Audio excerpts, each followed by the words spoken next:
Nice.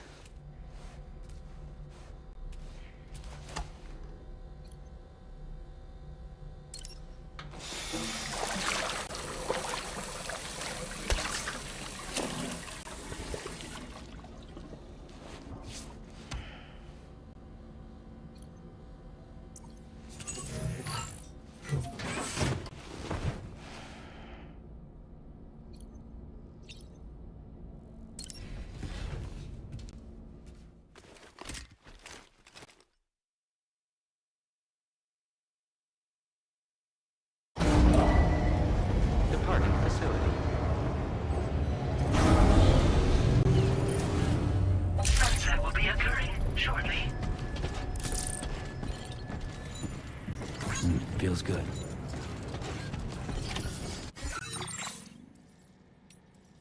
A new feature has been made available for use.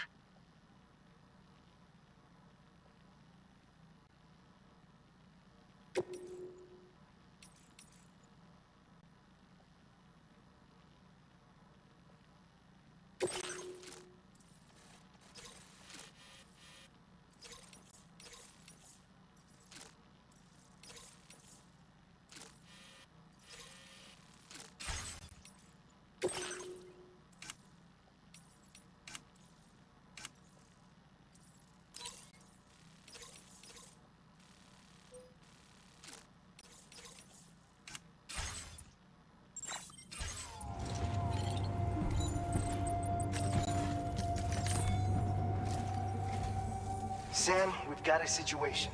The delivery for the research lab is ready for transport, but the chiral density is higher than anticipated. This may be due to the gatequake just now, but we've identified a new BT area in the vicinity of the lab. However, we have no BB pods on hand. I know you've got dooms, but without a pod, you're gonna struggle to determine exactly where the BTs are. Don't worry. If I can get close enough, I should be able to see them. Seems like my dooms level or whatever went up at some point. Steer me in the right direction. I can take care of the rest. Oh yeah? That's awesome. By the way, we finished a preliminary assessment of the BTs detected in the vicinity of the research lab. And we've prepared some weapons that should be effective against them. You're a pro. I know you can handle this.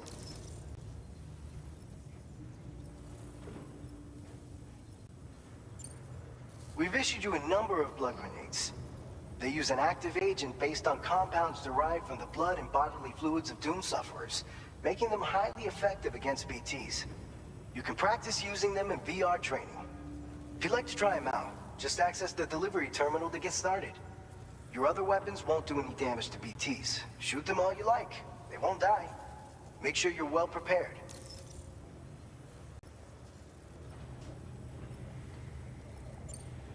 All right, go ahead and pick up your next main order. I'll brief you on the details while you check your map.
All right, Sam. You good to go? The new BT area we've identified is located in these ruins. If we don't do anything about it, eventually someone's gonna trigger a void out. So to prevent that, we need to neutralize all the BTs in this area. There's no shortage of collapsed buildings and hiding spots there, and the timefall isn't letting up anytime soon either. Since you'll also have cargo for the research lab with you, take care not to let it get damaged by the timefall or in any fights with BTs. An aid request for a timefall shelter was registered in that vicinity. If you build one near that spot, you can use it to escape any BTs that may be pursuing you. And if you stash your backpack in a timefall shelter, you can rest easy knowing your cargo's safe from the rain and devote your full attention to dealing with any threats. So if you got room to carry a little extra, consider requisitioning a PCC and taking it along with you so you can fabricate a shelter for added peace of mind. You're the only one we can count on. Don't...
Order accepted. Thank you. That's the spirit.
I will always support you.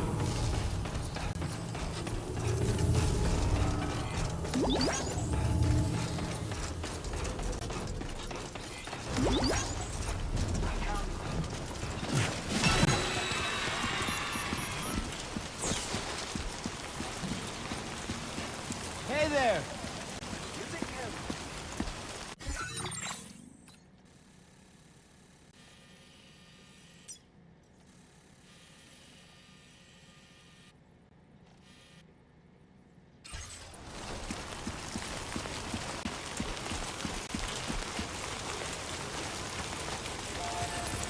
Disengaging weapons restrictions.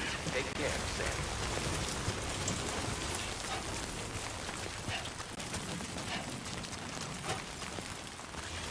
My name's Sam!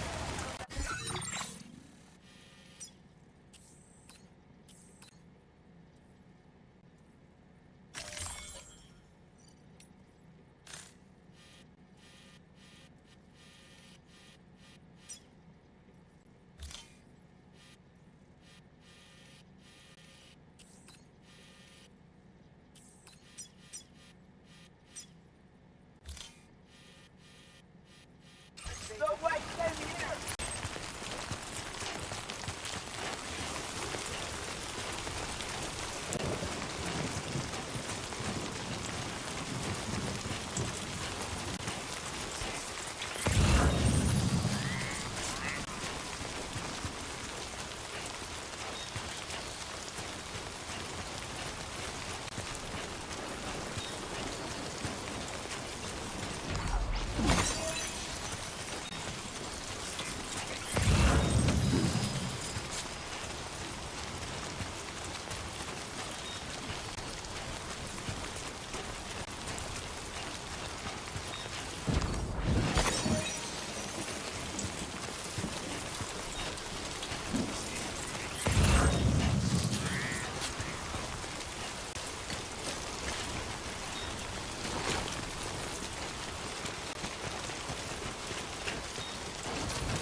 Fuck this.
Get it together, man.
Skin on my teeth.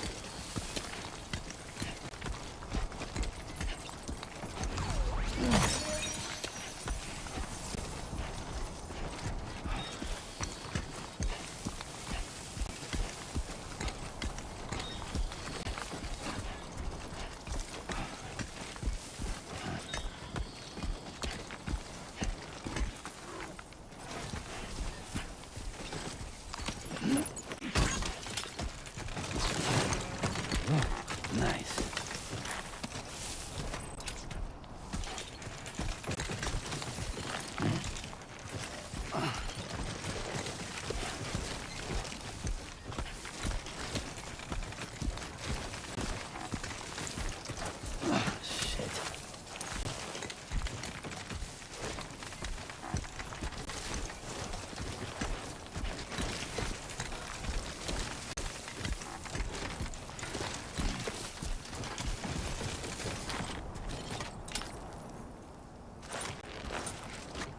So far, so good.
It was too close.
Yeah, that's the way. Everything's done for a while, and I'll be silent in the fire in the night. We will be dancing.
Come on, let's get this done.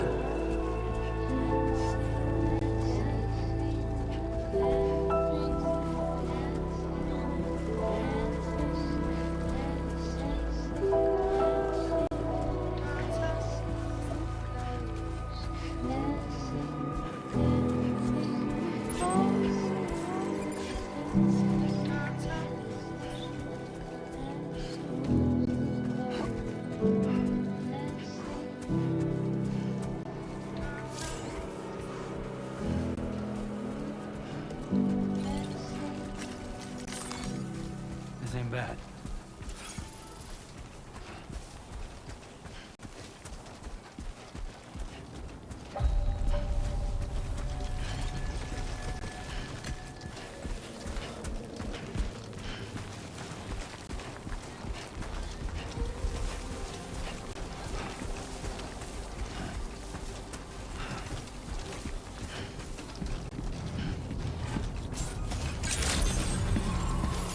morning to you. ID confirmed.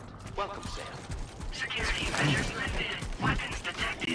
Be advised that usage is restricted inside facility grounds. Access the delivery terminal to process your orders and requests.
Long time no see, Sam.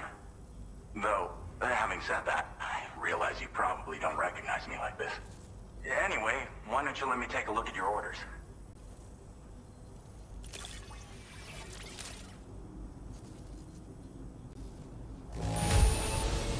Don't see any major issues. Should be able to make use of it in this condition. Oh, picked up some lost cargo, I see. Should be... We never doubted you'd show.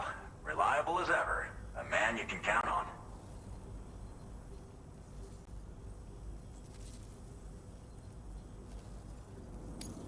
We're ready for you to link us up with your Cupid. Once you do, you'll have fulfilled your objective of bringing the entirety of Mexico onto the chiral network.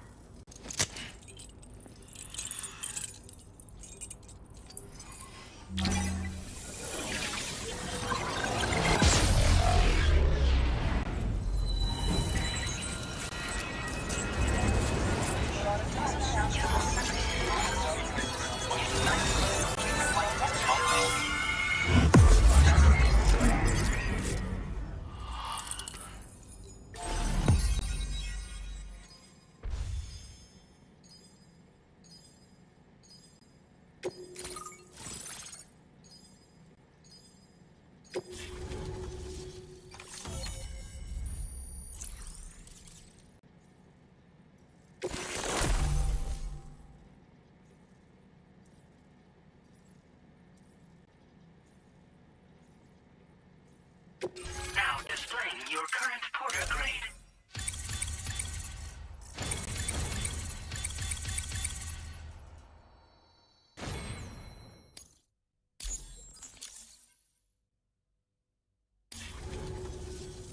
So, Sam? Don't suppose you remember who I am? The name's Alex. I used to work at the weather station back in the UCA. I was a Bridges employee, reporting directly to Deadman. So, when I was offered the opportunity to collaborate with him here, studying the Death Stranding and BTs, I jumped at the chance, and here I am. And now, you're here too. You actually couldn't have come at a better time. Shortly before your arrival, chiral density levels started to climb, hitting significantly higher ranges than before. This kind of spike is indicative of an imminent giant BT appearance. I've shared with you some MP bullets that should be very effective against BTs. Because if a giant BT is on the way, then we're gonna need you to put it down. Well, the delivery you were kind enough to bring us contained a shipment of MP bullets that have anti-BT properties. This ammunition will turn your average assault rifle into a BT killing machine. You can also fabricate blood grenades if you want to keep a few on hand. Before you head back out, review your options and requisition any weapons you think you might need. We've set aside a ton of extra materials just for this purpose. chiral density levels in this region have been fluctuating wildly. We've been seeing a lot of gatequakes and seismic activity as well. It's almost certainly related to recent shifts in the tar currents. Our analysis of these anomalies has led... well, the date... now that we seriously... It's hard to know when this giant BT is going to appear. So for now, you should rest up in your private... That's both mine and... We'll keep you posted.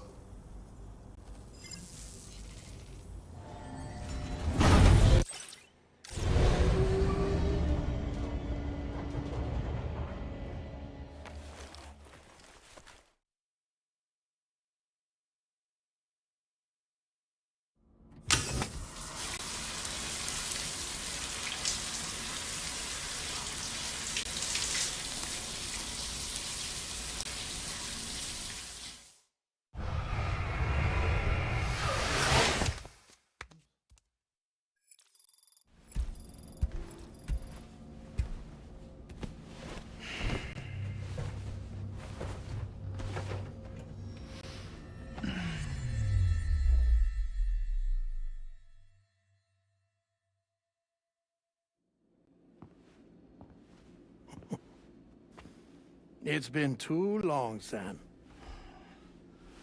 You were a good friend to me. One I could never forget.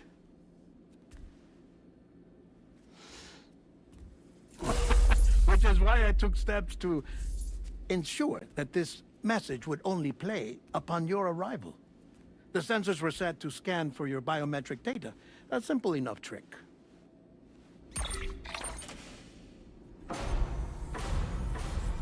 Now, this was originally a geophysics laboratory established for the study of earthquakes.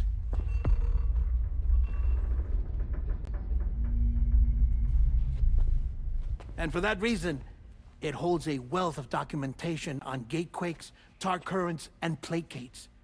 As well, I discovered, as research data on the other side. Now, what I'm about to tell you, I learned after I came to this place.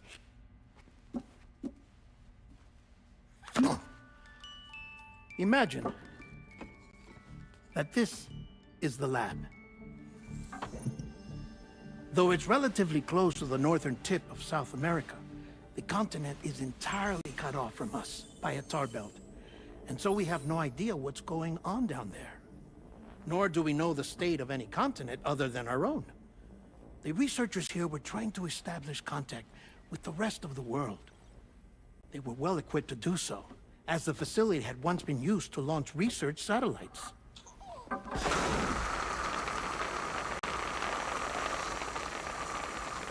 So they tried launching a variety of probes and drones in the hope of obtaining observational data,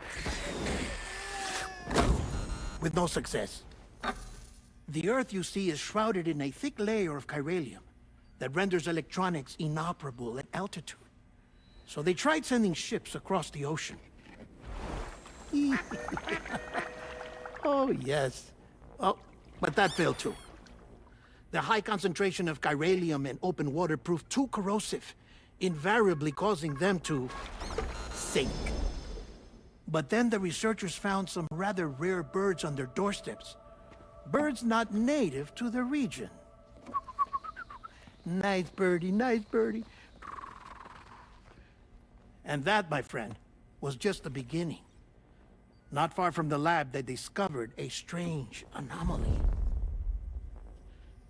Well, the surrounding area was heavily contaminated with chiralium. Yes. This is beautiful. The researchers would later dub the anomaly a placate. But further investigation revealed that it came into existence when you began to expand the chiral network across North America, and that the gate grew larger in tandem with the network itself. What started as a tiny fissure in space became so much more. The researchers duly installed cameras to study the gate and its surrounding area. Now, to their surprise, they caught footage of some unusual marsupials.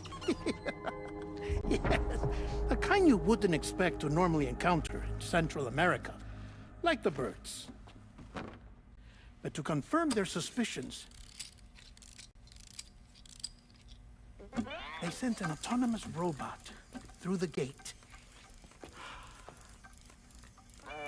The soil samples it collected were consistent with the archived geological data from the southern hemisphere.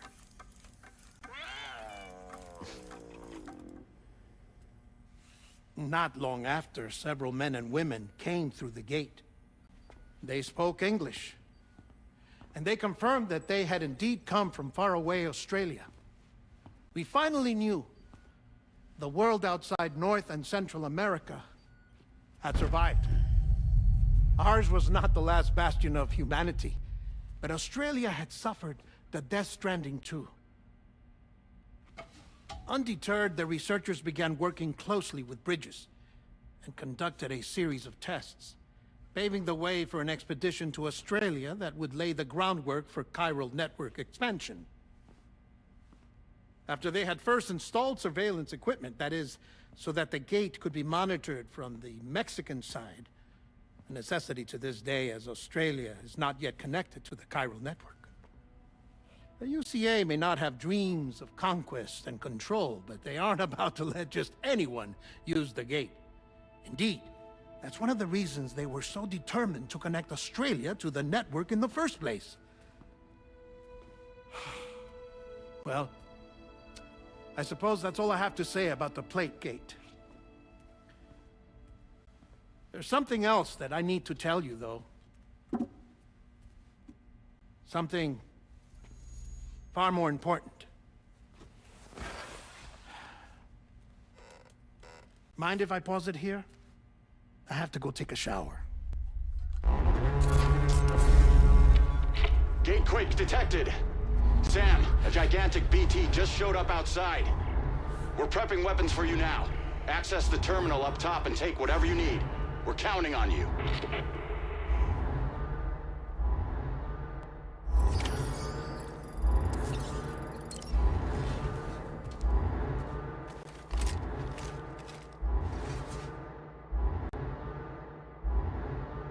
Manifestation imminent. Access the delivery terminal to make preparations for combat.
Sam, this is Alex. You did it! We've confirmed the chiral crystallization of the giant BT. Local chiral density is already dropping fast. I think we can all rest easy for now. You've saved a lot of lives by killing that monstrosity. We won't forget that. Head to the research lab's private room and take a break. You've earned it.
Oh. Almost toppled over.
God damn it.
Use a quick breather.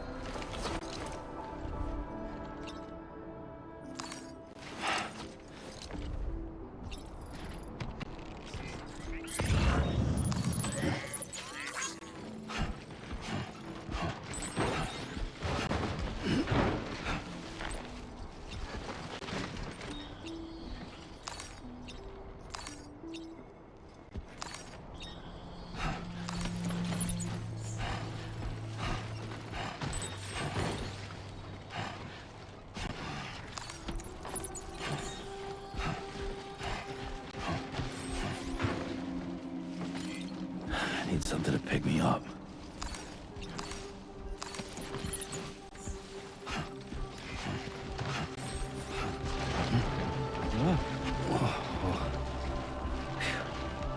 Come on.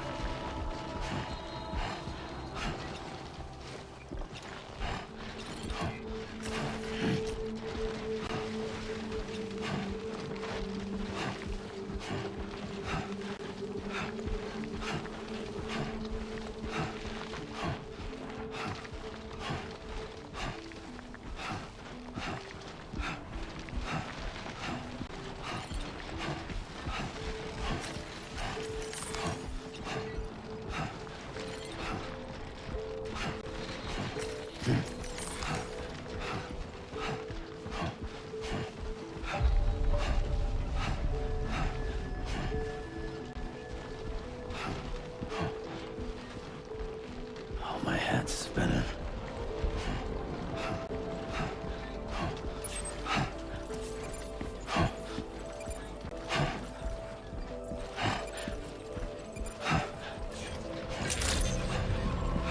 Buen día, Sam.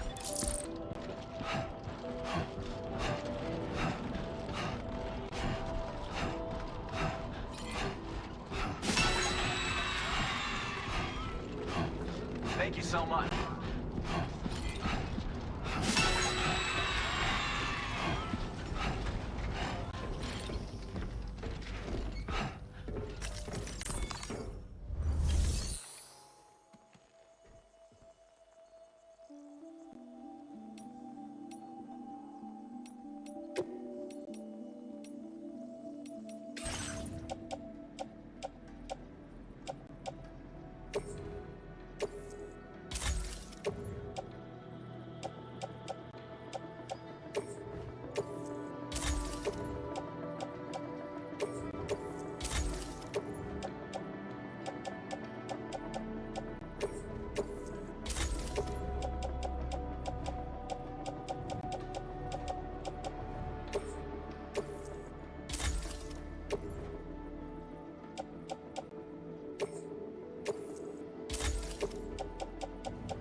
Hey, Sam. I've been waiting. Stuff goes missing all the time, but it looks like... Now displaying your current porter grade. I gotta say, you know you can borrow the private room. Don't kill your... Order completed. Well done.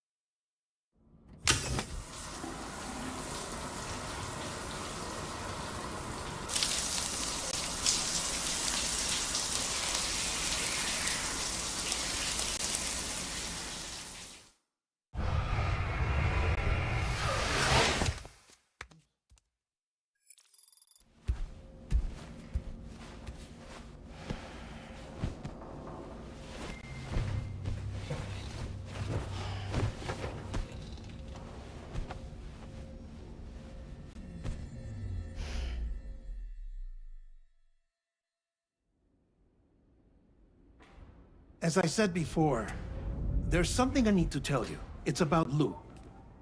You see, after you left Bridges, I decided to do a little digging into BB-28's past. That is, Lou's. I found the BB decommissioning records. Now, according to them, BB-28 was flagged for disposal and subsequently incinerated 4 years ago, long before you and Lou first met. That's BB-28? This is the child officially identified as BB-28. But if you look closer, Sam, you see at once that it can't possibly be Lou. Right there at the elbow, where the birthmark should be. Nothing. Which means we have another BB-28 on our hands. The one with whom you memorably went west and back not so long ago, that is Lou. Per regulations, the serial number assigned to each BB was unique. No two units should have ever been assigned the same one. I've cross-checked the details with the most up-to-date entries in the UCA database. And indeed, there is no reason to believe BB-28 survived. All of which can only mean, Sam, that the bridge baby you carried with you on your journey across America, Lou, was never recorded in the official database. So, where then did Lou come from? Right now, your guess is as good as mine. But as worrying as that sounds, this could actually be to your advantage, since it's functionally impossible for the UCA or Bridges to track a BB of which they have no record. Which is lucky, because if they did know about a BB that could live and grow outside the pod, they'd want to secure it for study. So take comfort in the knowledge that they don't, that you're free, that you can bring up Lou in peace. How is it, by the way? The two of you living as a family. Right. I have gifts for you. A few things to take back home. An assortment of vaccines to be administered as your child grows up. We want Lou to live a long and healthy life. And it's natural for children to be afraid of shots. Maybe this will help put Lou's mind at ease. A token of my affection. You can collect it via the delivery terminal when you leave. I wonder how big Lou will get. Anyway, there's one more thing I wanted to share with you. As you know, everyone is meant to go to their own beach when they die. But unlike most people, I wasn't born from a mother. I was born from an artificial womb. Transplants provided the organs I never had. I was incomplete and had no beach, I believed. But I wasn't about to accept that. I went back home to study the ha and ka and the beach. I threw myself into my work, Sam. I tried. But I think I've done all that I can. In the end, I'm still a patchwork Frankenstein's monster. One that's just about worn out. As a doctor, I can tell you, I don't have long left. So I've devoted my remaining time to research. That's why I'm here, Sam. Where I can focus on the beach. There's so much data here, Sam. On beach formation, jumping via beaches, the relationship between the beach and plate gates. All the evidence you could ever wish for. Not enough to solve every mystery, perhaps, but enough for me to make an incredible personal discovery that I have a beach after all. It doesn't matter how I was born. I have lived as a human. And thus do I possess a beach like any other. I am not a machine, but a person with a ha and a ka and a beach to go with them.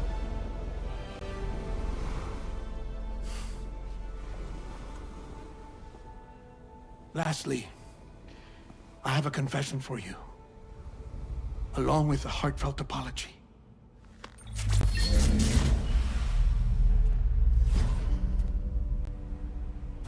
I told you once that I didn't have dooms.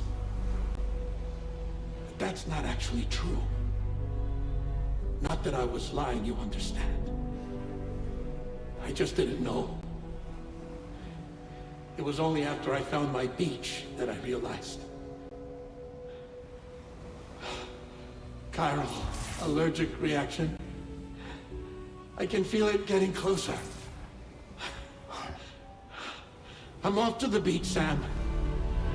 To my beach. Take care of yourself.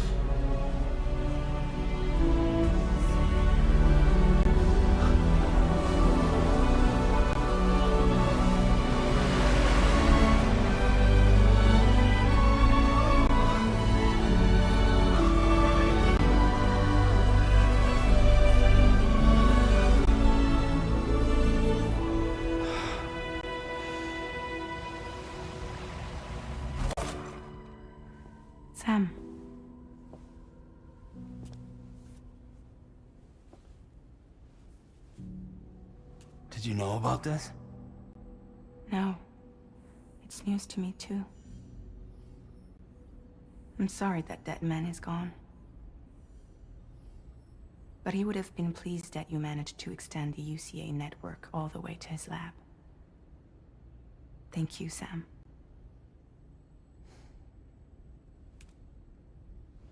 I guess I'm homeward bound. Missing little Lou that badly? You know I am. Come on back, Sam. Lou misses you too.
Feels good.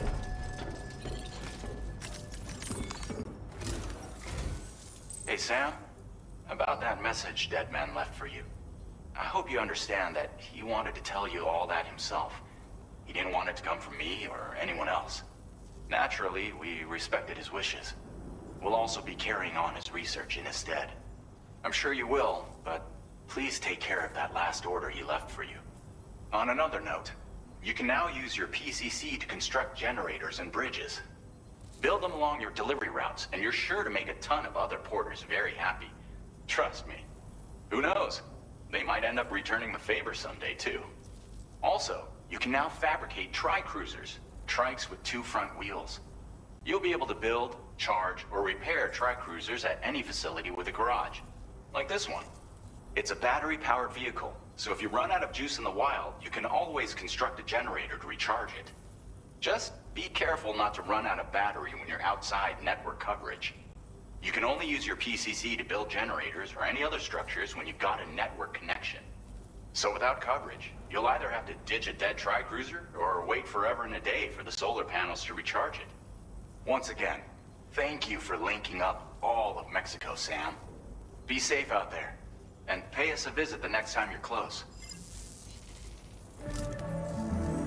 Sam, I just reviewed the list of UCA associates. You can rest easy. Any data concerning your life on the run has been erased. So once you've taken care of Deadman's final request, you can come straight home. access the terminal on site for the details. I'll take care of Lou. Just focus on the job.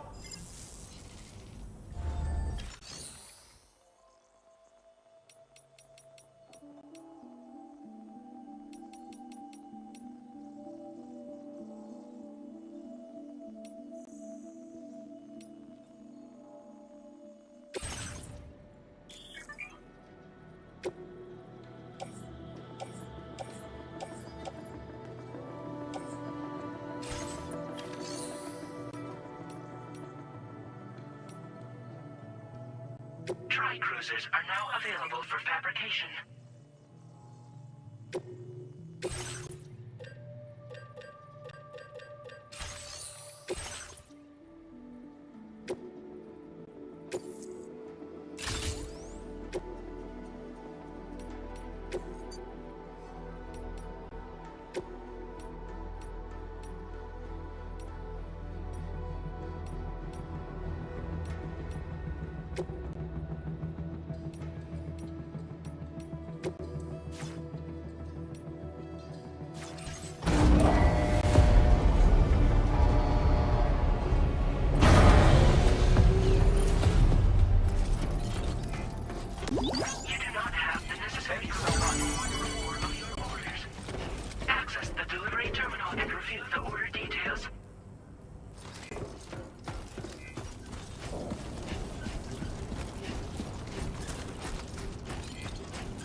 appreciate you.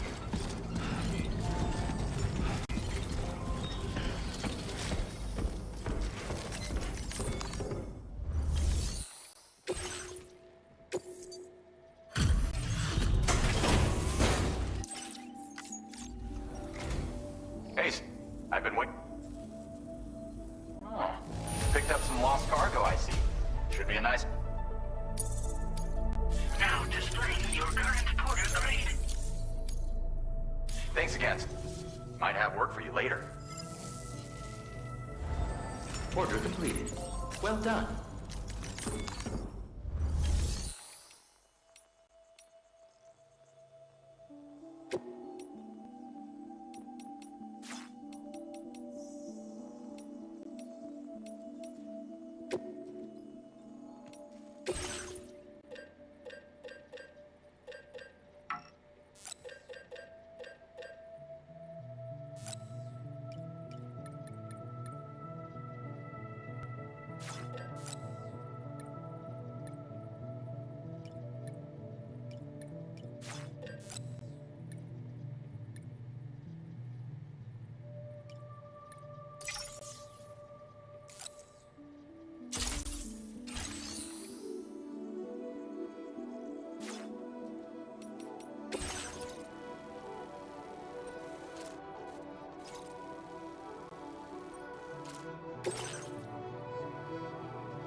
This custom cargo container is designed to be attached direct.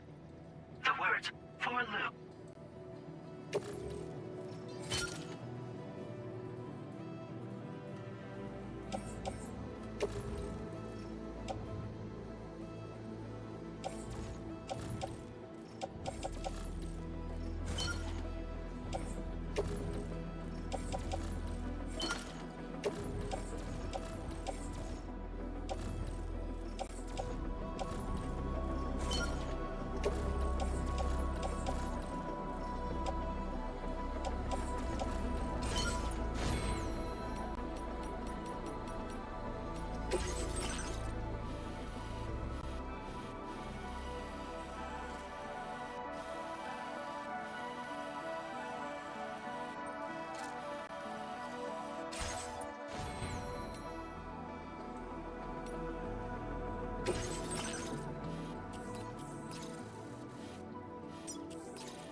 Order accepted. Thank you.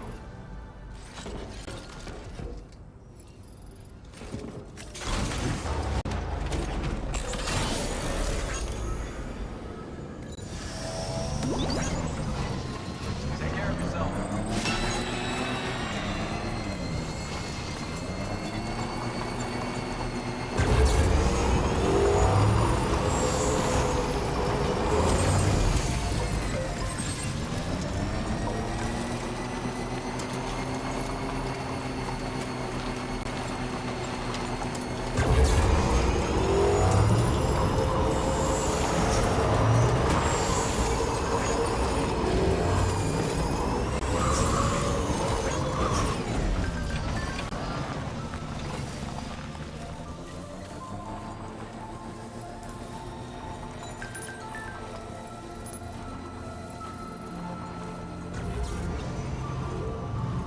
Jibber jabber jibber jabber jabbering,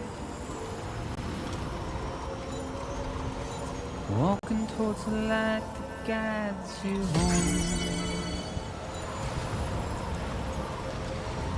Whisper, whisper, whispering, whispering. Nobody hears us.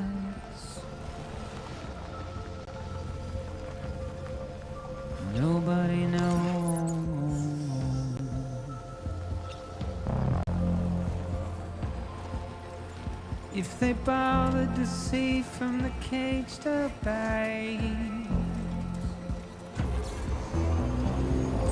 nobody cares, nobody knows. That's just how it goes.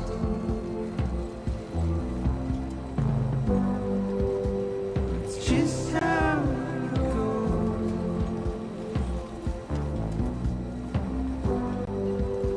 It's just how it goes.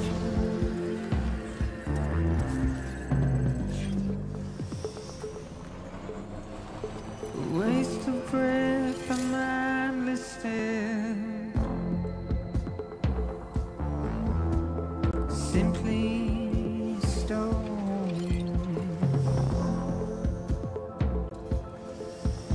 To carry your weight into oblivion, deep into the unknown. We have no choice to wear with.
To get out,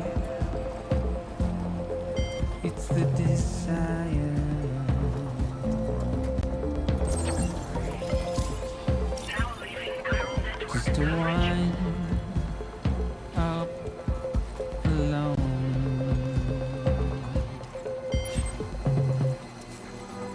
But it's just how it goes. It's just how it goes.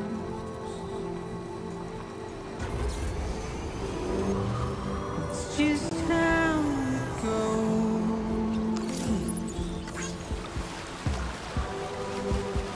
It's just how it goes. It's just how it goes. now entering chiral network coverage. It's just how it goes. It's just how it goes. It's just how it goes.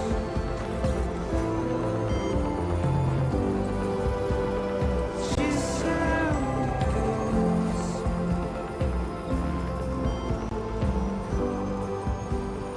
Just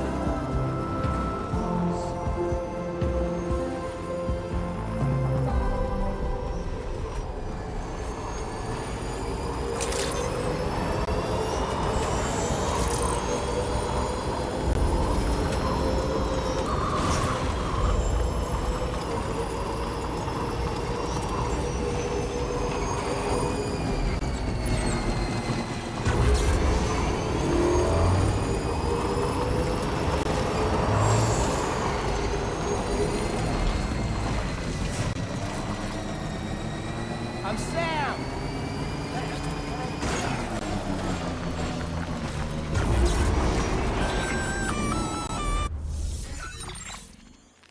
Intrusion detected. Intrusion detected. Level 5 alert. Multiple unidentified armed hostiles inbound. Your shelter is under attack. They're in danger. I gotta get back.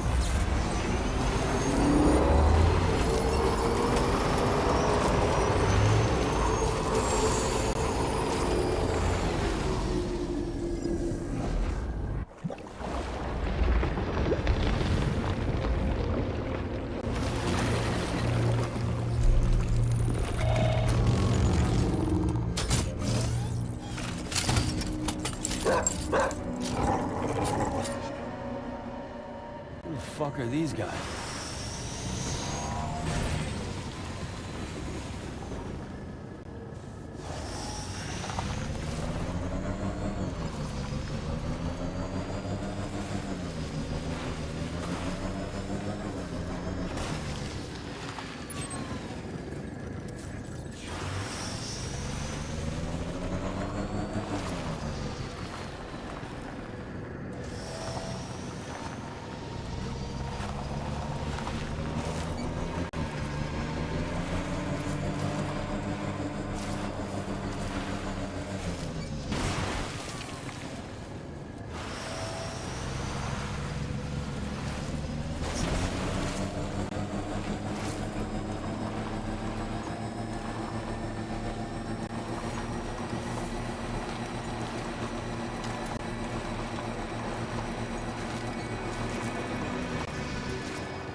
way!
How you doing, Sam?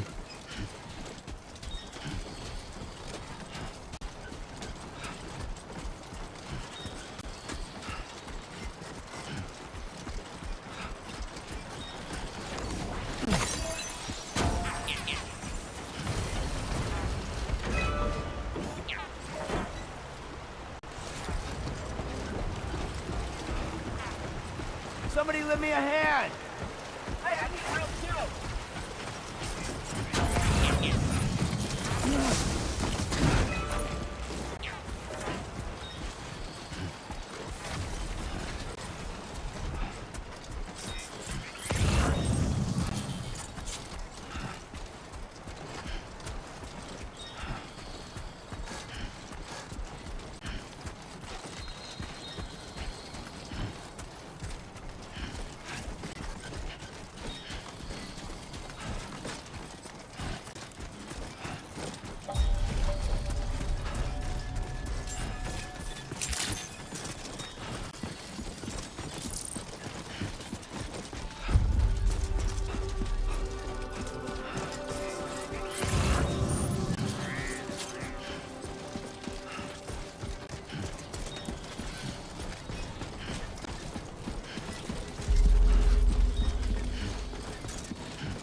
What was his deal?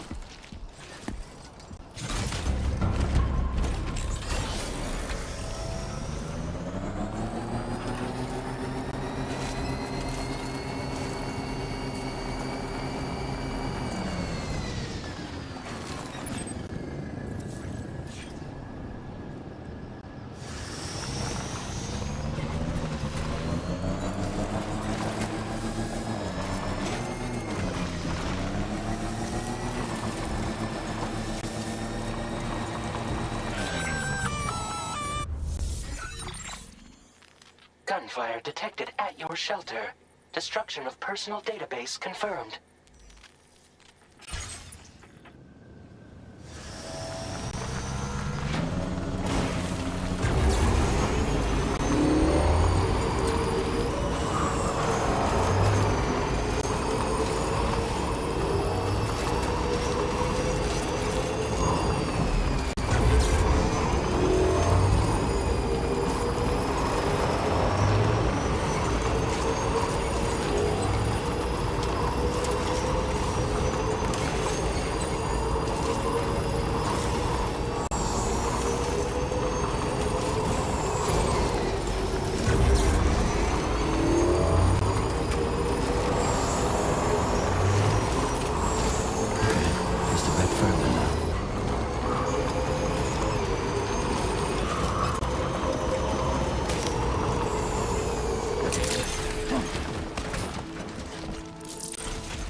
Nobody's home.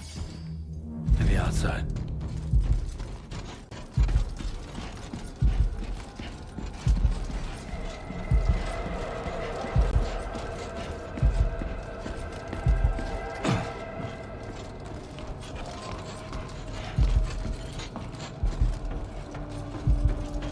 She can't have gone too far from the shelter.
hear me?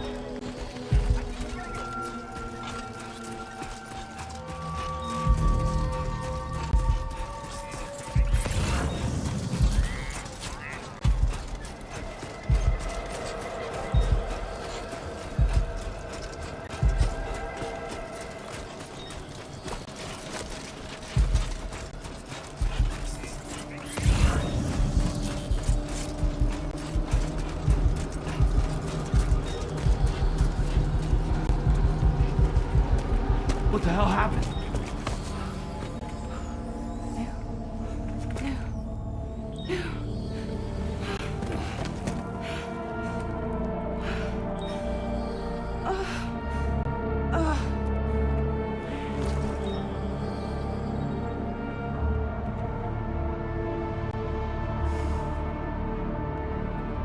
Lou.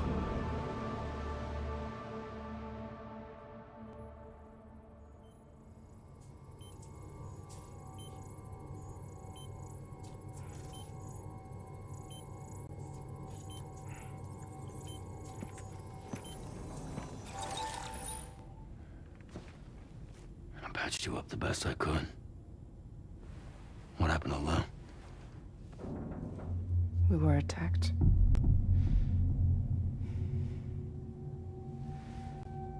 It all happened so fast.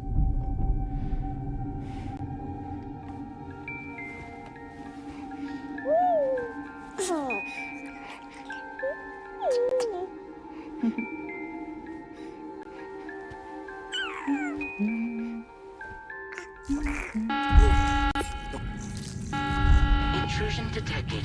Intrusion detected. Level 5 alert. Multiple unidentified armed hostiles inbound.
I tried to jump us out of there.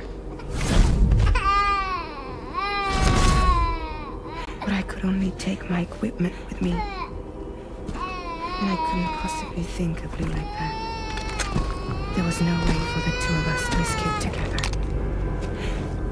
The best I could hope for was to jump Lou out.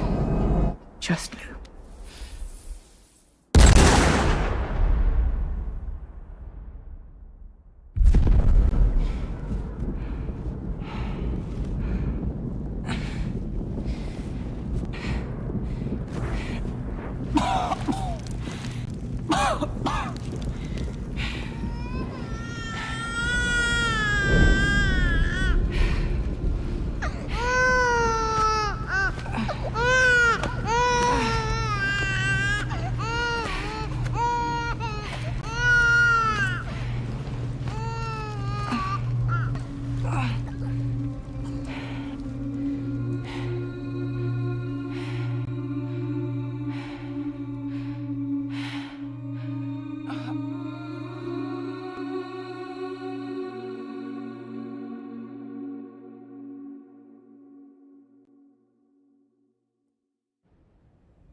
I couldn't protect Lou. I am so sorry. So sorry. I'm sorry.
Lou?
There was no way for the two of us to escape together. Escape together.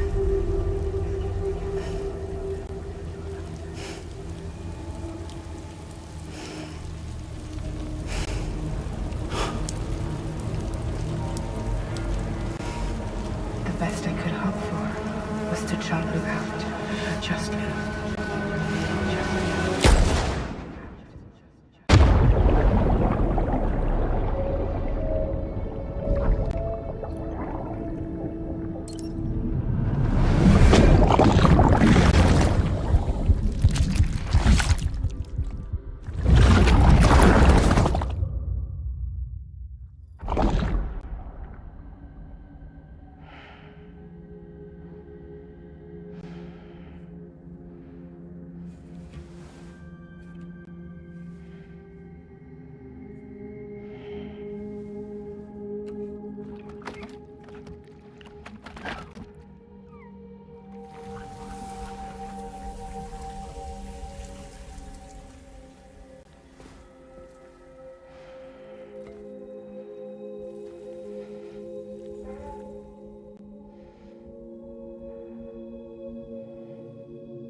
Sam,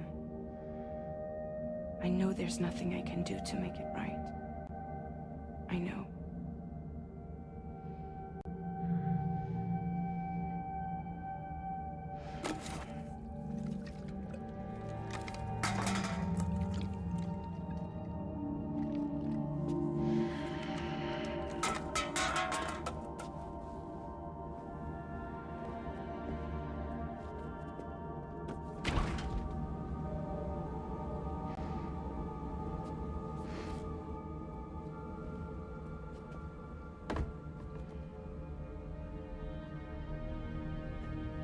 Sam, stop hurting yourself.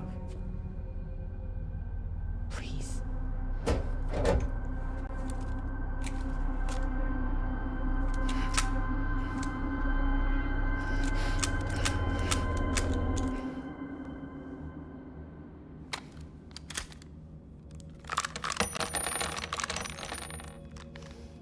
Give me the gun.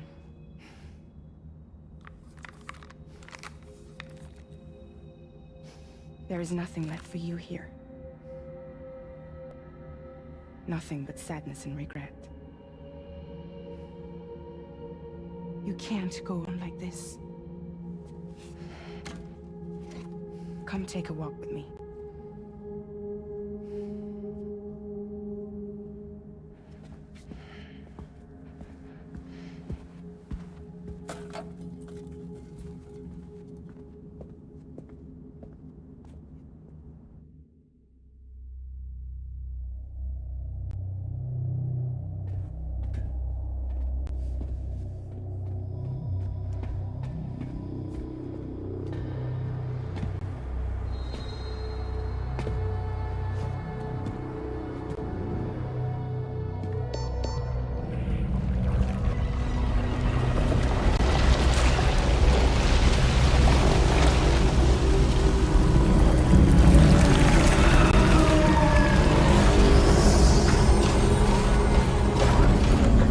Alo alo, nghe chưa? Alo alo. Come meet my crew, Sam.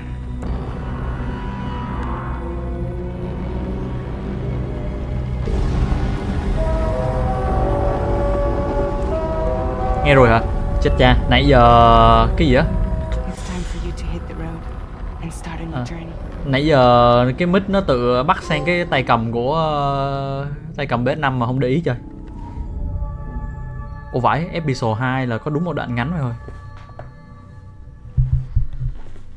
Ồ vãi ha, nãy giờ mình từ kỹ á trời. Từ kỹ từ hồi nào không biết luôn.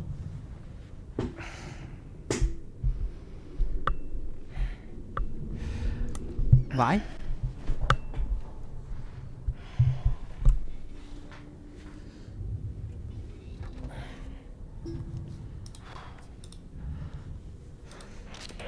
Intoxicants successfully purged. Blood alcohol content nominal.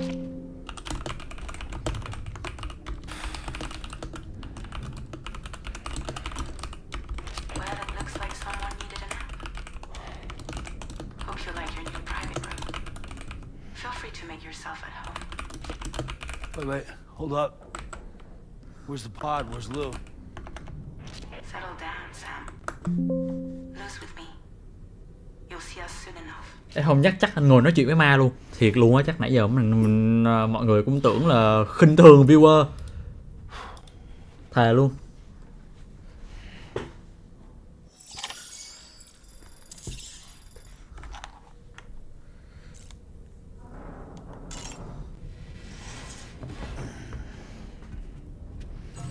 Vãi. Không, tại vì hôm bữa cũng stream cái game này nhưng mà không có sửa lại gì hết đó, không có thay đổi cái cấu hình gì đó. Lúc đó nó vẫn nhận, lúc đó nó kiểu nó vẫn thấy nó bắt bình thường, nên hôm nay cũng để im nó vô luôn. Đâu có ngờ là nó không có bắt mic đâu, nó tự nhảy vào cái mic khác.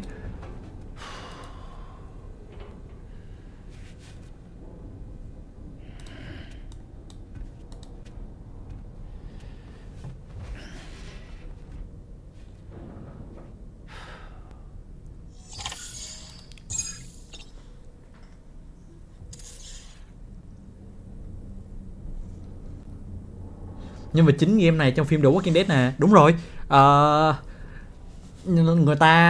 Người ta sử dụng mặt của ông này với lại lồng tiếng, ông này cũng lồng tiếng trong cái game mà luôn mà. Ủa, giờ làm gì nữa? À, đi ra ngoài hả? Ok.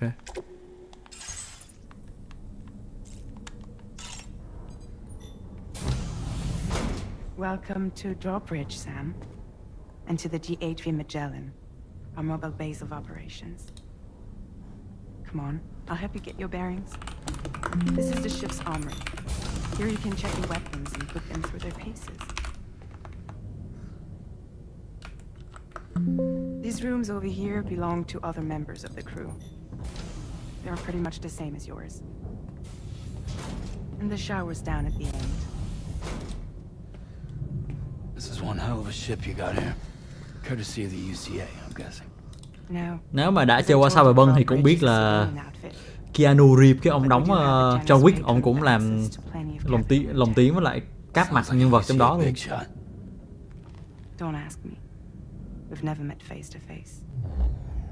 Game này quả đồ họa real life không con nào độ lại. GTA 6 chắc thua ngang. GTA 6 chưa ra nha, không nói được nha, nhưng mà GTA 6 sẽ từ cái mức level này ngang hoặc là hơn. GTA 6 không có thua đâu.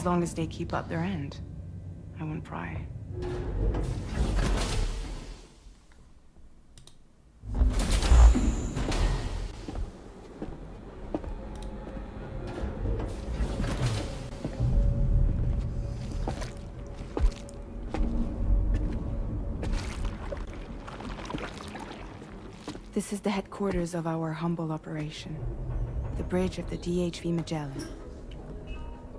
It's always like this when the DHV Magellan's on the move. Meet Tarman, our resident doctor and geophysicist. He's also the captain and pilot, in case you hadn't noticed. And a fellow doom sufferer. The nav console offers a direct connection. Đó là hồi nãy mình cũng có nói qua một cái tiểu sử một nhân vật trong game này mà quả đó nó bị không để ý mic luôn. You'll have to excuse me if I don't shake your hand. You steer this ship solo? Yeah, though the computer does most of the work. So this is a submarine? Spot on. We dive into the tower and use it to travel underground. Just beneath the surface of the Earth, there are currents we can ride almost anywhere. So what's your role in all this? Me? I make sure Drawbridge's grand plans go off without a hitch. Sao cho ổng mặc áo vô anh? Ổng khoe thân bà lát xỉu ngang. Cái này là một đoạn phim của cái game nó bắt nhân vật cởi chân.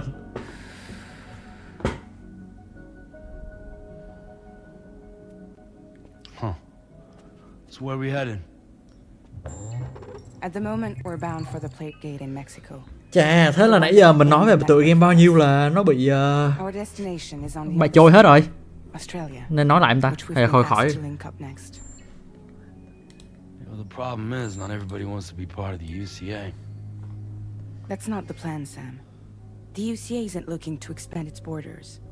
Just like with Mexico, they want to bring new regions into the network. That's our last, best hope of saving the world. Which is why we're here. Or more importantly, why you're here.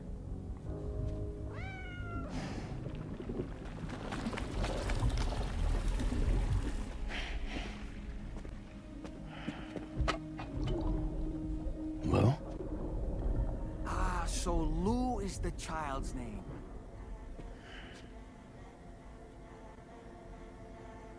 Hello, excuse you. I too am a member of Drawbridge, believe it or not. Trời. It is an honor, Sam. Is that a puppet? What? A puppet? No, no. No, I am alive and my own master. This is Dahlman. A man whose cow wound up stuck inside a... Well, you get it. He used to be a spirit medium. When I was still flesh and bone, of course.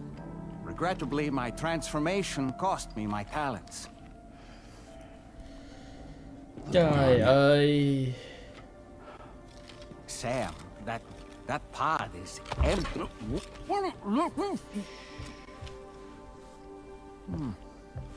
Oh. You know, no one should have to suffer such loss. I understand. Nãy mới vô live thấy màn hình toàn màu đỏ, nhưng mà chính cỡ trần tưởng anh xem chim hay tên. I think you two should go on one more adventure. What are you talking about? Well, take Lou. Yes, and link up Australia together. Like you did before in America. Giờ tới Australia I'm luôn sure hả? a lengthy journey will help you to heal. Giờ ra tới Úc luôn rồi. À, well. Sam, we've arrived.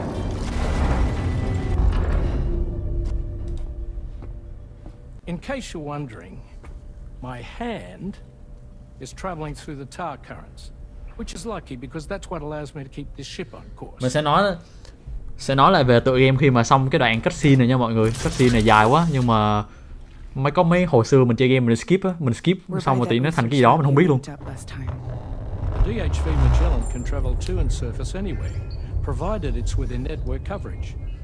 A genuine mobile base of operations. Still not fully equipped though. It doesn't have any proper guns. Need to fix that at some time. Anyway, the DHV Magellan's here to back you up. As always, you'll be the one leading the way to expand the network. We'll be right behind you, providing you with support. Just so we're crystal clear, Sam. Our mission is to connect the whole Australian continent to the existing chiral network here in North America. Trời ơi, Mexico chưa đủ hay giờ đi qua Úc nữa. Rồi mốt qua đâu nữa? Mốt qua Việt Nam đi. One you already put on the grid, remember? To get started, all you have to do is cross over and connect your Cupid to the nearest chiral network terminal. Nhưng mà Úc As rộng you lắm. extend coverage, we'll move the DHV Magellan to keep up. And you'll of course be traveling with your child. I mean, that's what Lou would want, right? A grand new adventure with Daddy. I'm excited for you. Go and get your gear sorted. We'll be waiting. Hậu tận thế vẫn có một anh giao hàng vượt mọi thử thách để giao hàng. Ngoài đời có shipper nào vậy không anh? Có chứ, mình là một nhân chứng sống nè. Mình một con chim mà bay vượt ngàn đồi núi. Giờ làm gì nữa? Từ đợi xíu, mình đang cầm một tay.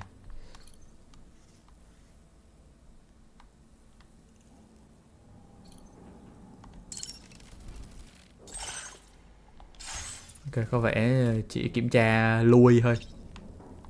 Rồi làm sao nó kiểm? Ở đây.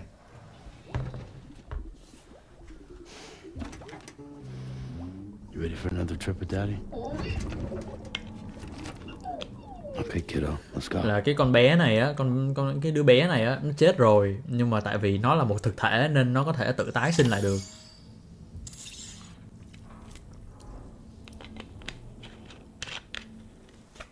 Là đứa bé đó, đứa bé nằm ngồi trong đó đó. Không biết cái này gọi spoil không? Thật ra hồi nãy mình chơi đoạn đây là episode 3, đây là phần 3, gọi là chương 3 của game. Thì cuối chương 1 đó, đứa bé bị giết rồi. Lúc mà lúc mà nhân vật chính của mình là Sam á, nhân vật chính của mình đáng ra là nghỉ hưu rồi, nghĩa là xong rồi đó. Phần 1 á là kết nối cái hệ thống tới toàn nước Mỹ. Thì ở đầu phần 2 này á, mình được yêu cầu là mình phải xuống Mexico, mình kết nối hệ thống của Mexico luôn. Thì sau khi mình kết nối hệ thống Mexico, mình đang trên đường quay trở về thì mình biết được là cái nhà của mình á, nơi mà cái bà hồi nãy á, cái bà mà có hai cái vai trên tay á, hai cái tay trên vai nhầm. Đó đang chăm đứa bé thì tự nhiên có một đám nó chạy vô, kiểu nó ambush, kiểu nó vô nó công kích á. Xong rồi đứa bé bị giết rồi. Nhưng mà tại vì đứa bé này là một thực thể nên giờ nó đang tái sinh lại, giờ nó đang ở trong cái lồng ấp nãy lại nè, thấy chưa?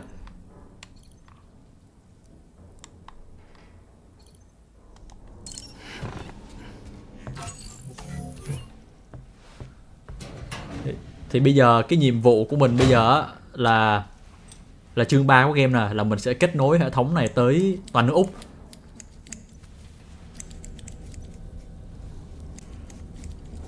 Tại vì á có một cái cổng bọn trong game phát hiện ra có một cái cổng kết nối mà vì một lý do đó không biết, nhưng mà nó lại có một cái điểm kết nối ở Mexico và nó kết nối với điểm còn lại bên Úc. Vì một lý do đó không hề biết.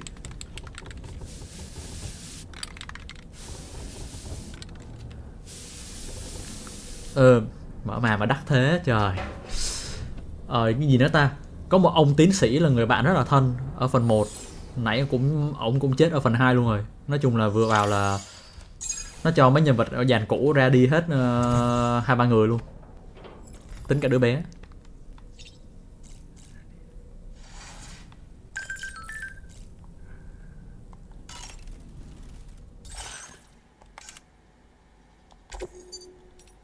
Mình cho nó màu gì đi cho nó dễ thương chút đi. Không có màu trắng đi, tại vì giống mình.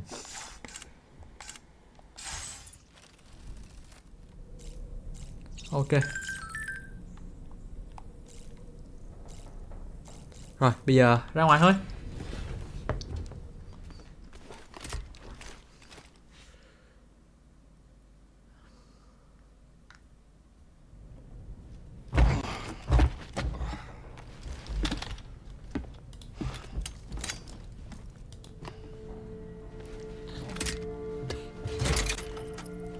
Phần 2, nhầm chương 2 của cái game này ngắn quá. Chưa được 10 phút nữa. Kiểu nói về ông này bị dằn vặt lúc mà đứa bé nó chết thôi. Thế là thấy lúc thấy ổng cởi trần đó rồi cái tông game nó cứ màu đỏ đỏ. His knowledge and experience will probably come in handy down the road. Yes. Really, Sam? Your buttocks? What about shotgun? I prefer the driver's seat.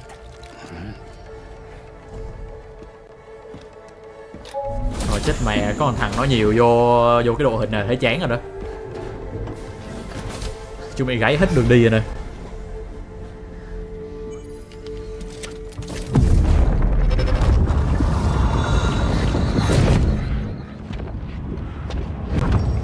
You think you have a choice?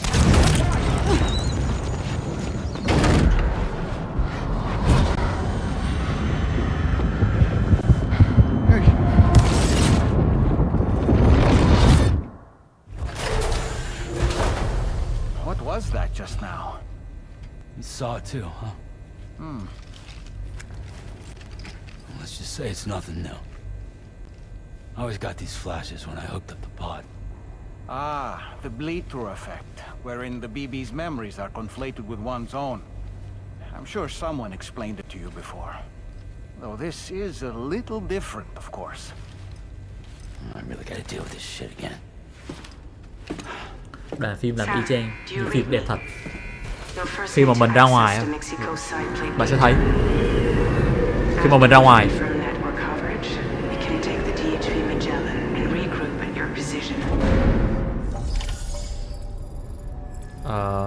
vô đây trước đi.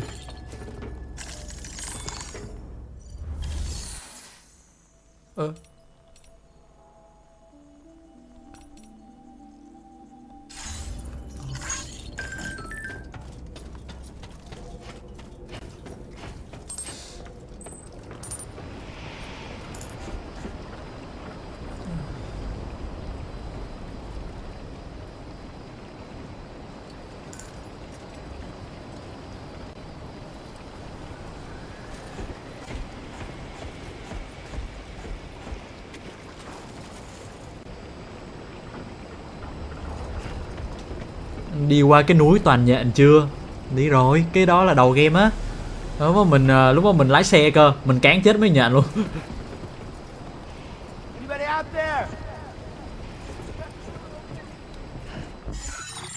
Bây giờ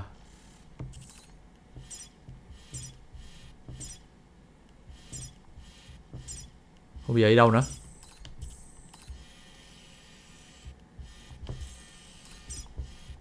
À, ra đây hả?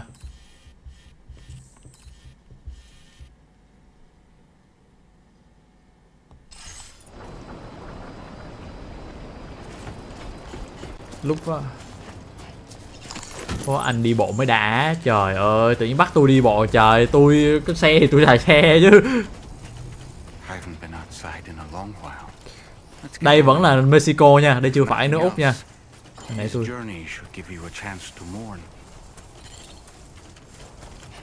là nãy tôi đi cái này rồi, tôi nhớ cái này Mexico. Game rất là đẹp nha mọi người. Này đúng, đây đúng một đồ họa mà GTA 6 sẽ nằm ở cái đẳng cấp này nè.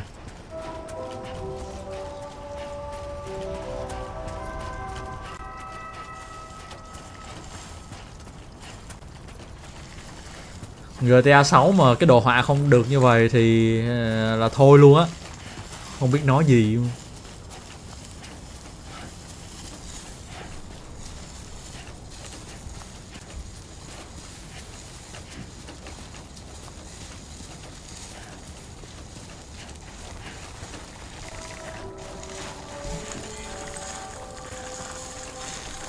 You know, I meant it when I said I understand how you feel. But if you hold on to the sadness, it will weigh you down like an anchor. However much it hurts, you must carry on and do what only you can do. Grieve, of course. But keep moving, Sam. And when all is said and done, you can take stock and decide what's next.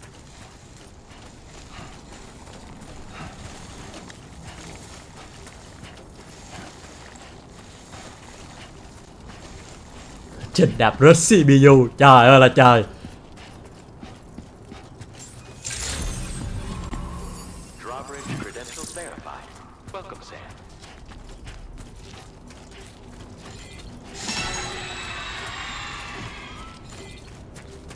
May mà chưa hư á, hư là cheat rồi đó. Để mình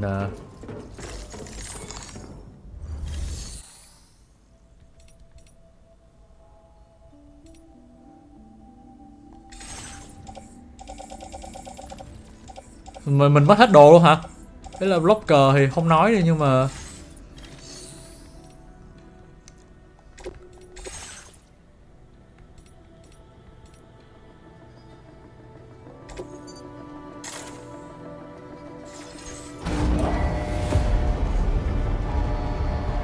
bạn bị, chắc là bạn bị gọi là cái chứng sợ nhện đó, arachnophobia, nhiều người bị mà. Mình thật ra mình cũng hơi bị á, kiểu không hẳn là bị hoàn toàn á, kiểu tùy loại nhện, mà thường mấy con nhện to là mình nghĩ là mấy nhện to như ai cũng bị á.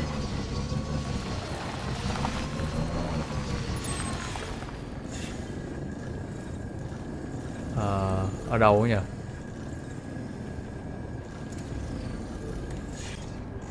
Ở đây.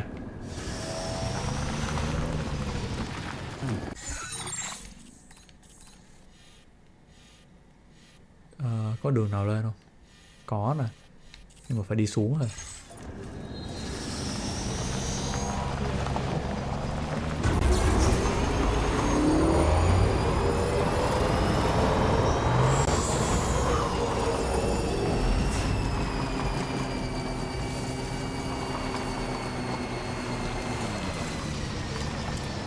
Đi rồi này xuống rồi không ta?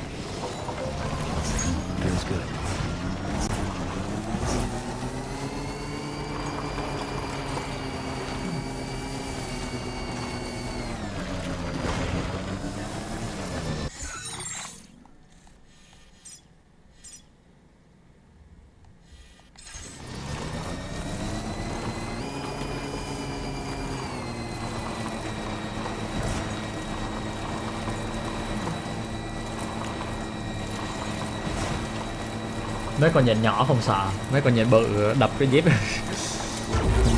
mình không đập luôn á.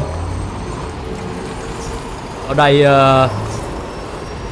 mình chuẩn bị đến đất nước của mà nhện nó sống nhiều nè, nước Úc nè.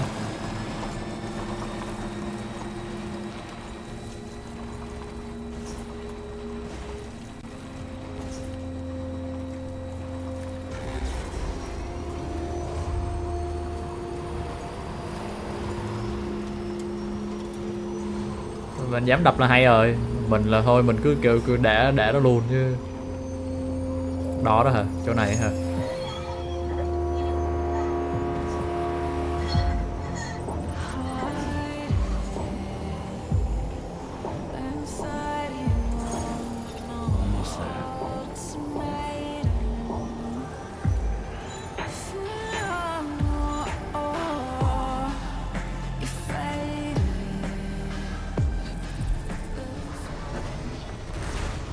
Xin lỗi. Rồi.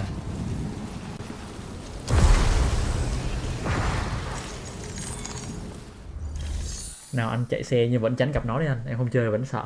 Mình còn không biết ở đâu sao mình tránh được bạn. Ồ vãi, thế là mình cứ điều cái cổng này là mình cút qua nước Úc hả? Tin lại vậy. Có cái đó thôi, ở ngoài đời hạnh phúc bao nhiêu rồi. Mà thôi, không nên. Tờ có.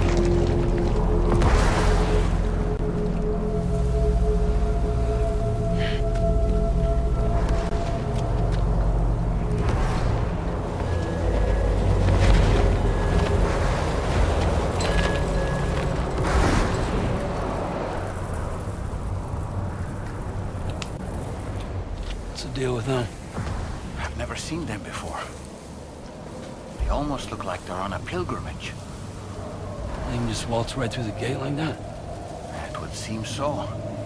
Siêu phẩm Once you 2025. extend coverage into Australia, 2025 hả? Chiral network should afford us some additional security, or at least allow us to maintain a record of Không biết nữa. whoever uses the game. Với mình thì 2025 là con này có thể, nhưng mà có một con mình thích hơn.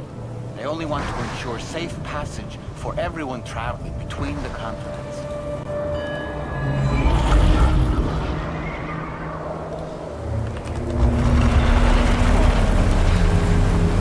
Brace yourself, Sam. It's a gatequake. Oh, and a big one at that.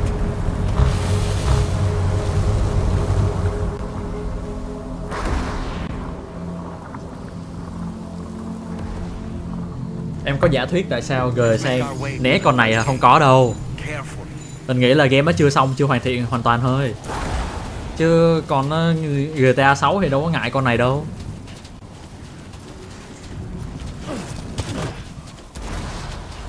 Nó nhảy xíu mà hết stamina rồi.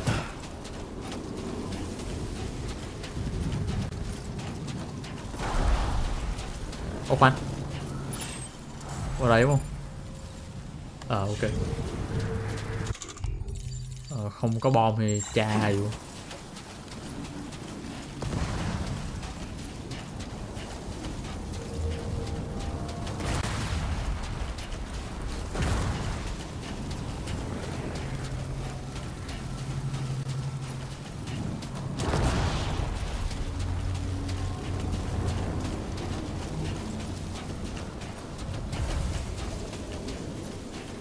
GTA 6 nhường tốt 2025 cho con này. Rồi nếu mà bạn không biết đã chơi qua cái con Expedition 33 chưa nhỉ? Cái con game của bên Pháp làm á. Con đó mình nghĩ là có thể cạnh tranh với con này được.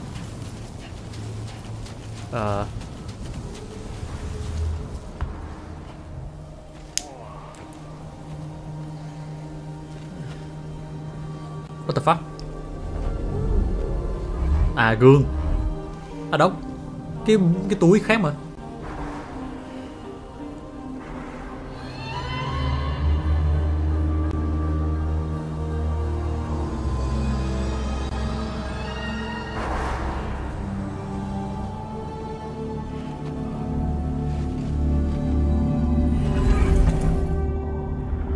Hơi bị cinematic rồi đó. Hơi bị cinema rồi.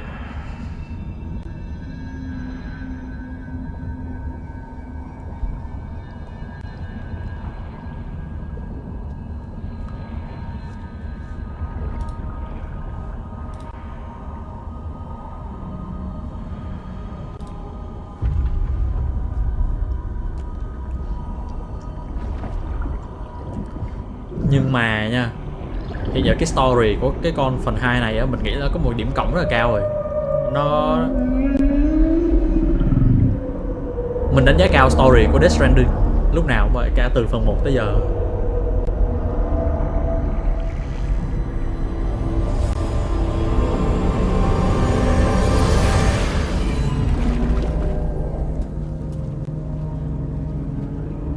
Có san hô nữa, chắc đáy biển bị rút cạn nước. Chắc biển Úc vào đây.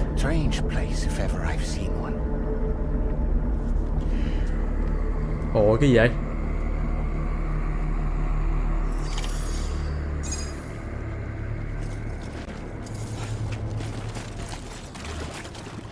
should be a terminal this way. Let's keep moving. Giờ mở map coi nước Úc rộng nào ơi. Đây hình như thật sự là nước Úc. Ở đâu? Nhỏ hơn mà. Mình cảm giác nhỏ hơn nước Úc mà. Mình không nghĩ lấy tỷ lệ 1-1 đâu. Mình nghĩ lấy một nửa nước Úc thôi chứ không lấy 1-1 rồi. 1-1 thì kinh quá.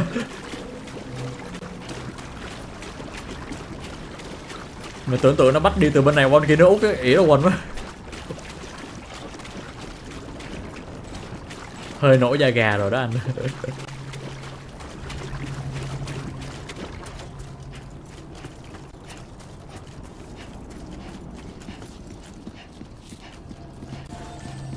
Uầy, nhưng mà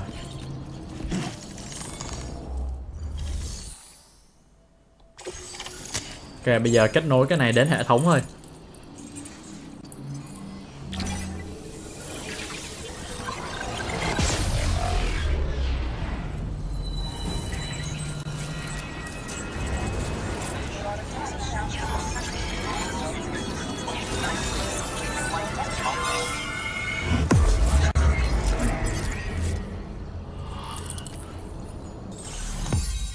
Ồ má, nó nguyên nước Úc thật hả? What the fuck? Oh shit, nó nguyên nước Úc thật. Đây là bản đồ nước Úc, đúng rồi.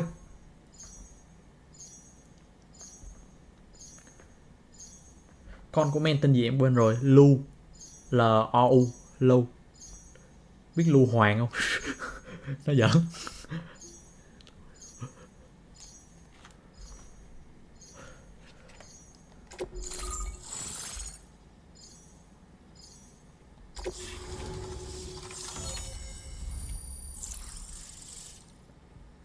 Ôi, nó là nguyên nước Úc thật ba.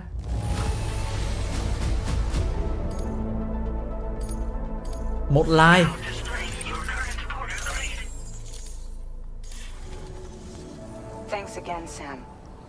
Không sao, anh men cày hết.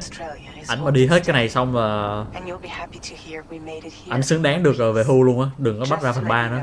Quá mệt rồi. Mà tưởng tượng phần 1 đã đi hết nước Mỹ, xong phần 2 đi hết nước Úc. Nhờ bao nhiêu cái đất nước mà nó rộng bằng nửa lục địa đó, đi hết luôn á. Là gồm còn Trung Quốc nè, Nga nè, Ấn Độ nè, nguyên châu Phi luôn đi.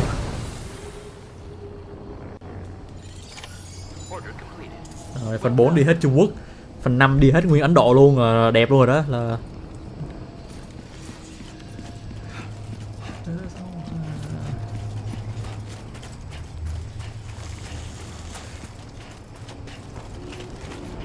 xong rồi phần 6 đi hết Đông Nam Á luôn. Nguyên Đông Nam Á gộp lại đi chung nhau hết. Anh ơi, có cách nào để em leo lên không anh? À đây, mình bị ngu à.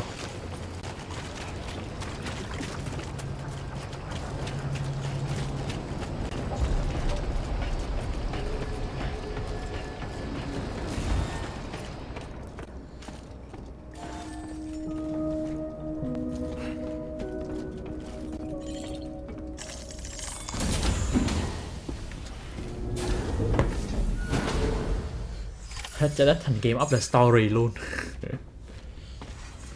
Thank you, Sam. Này mình đi hết trái đất được rồi thôi cũng chết luôn đó.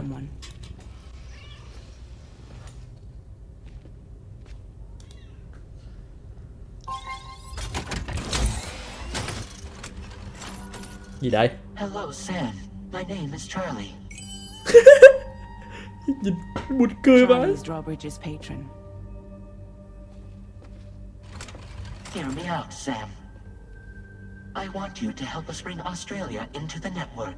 Drawbridge has been selected to oversee this critical operation. People saw what you did in Mexico and wanted more of the same. Nói thật nha, mình giúp. What are you trying to pull? There are reasons why I can't tell you who I am, Sam. Để xong này đi. Clear, I'm not APAS, nor am I your enemy. What, you think I'm just gonna trust the words of some faceless mannequin? I need you to trust me. I'm the one paying for the ship and this whole operation. at considerable personal risk. Robot thiếu I vitamin. want to see a face, or no deal. A face, very well. Since you won't take it from me, maybe it should come from someone you know. How's this? Pick one of your old comrades, and I'll speak to you with their voice. Who would you like? Who would you trust? Chọn ai đây? Mình chọn Die Hardman đi. Sam, this is Die Hardman. Die Hardman đi. Ông này là cựu tổng thống. Pulling up his profile from the database. How about now? Anh chơi qua Stellar Play chưa ạ? More at ease already, I'm sure. Dừng game một chút.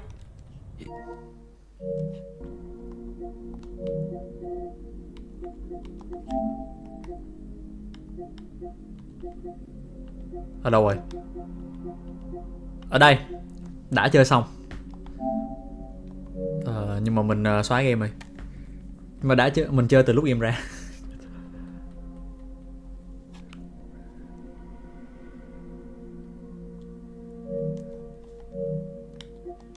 Tell me, old buddy, if this is a UCA sanctioned op, who knows about it? You misunderstand. Then again, there's a lot I still haven't explained to you, isn't there? I think it's time a certain someone made an appearance. I'd like you to meet the president. The new president? New president? The guy who took over after Die Hardman? Not precisely. Anh gặp đoạn bí ẩn chưa? Đoạn nào nhờ? Mình không nhớ. Thế là mình chơi từ con Doro. Mình search một cái Doro Stella Blade.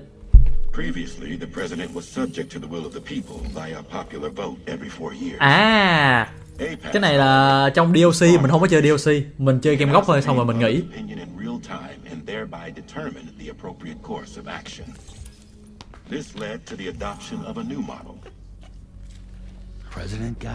Nhưng mà mình sẽ stream rất là nhiều game PS5 thường xuyên nha. Nếu mà game kiểu độc quyền PS5 giống như con này, mình sẽ stream rất là thường xuyên. Mình là một fan của mấy game độc quyền PS5. APAC is a privately owned corporation responsible for the operation and oversight of APAS, a service provider to which we may delegate day-to-day governance.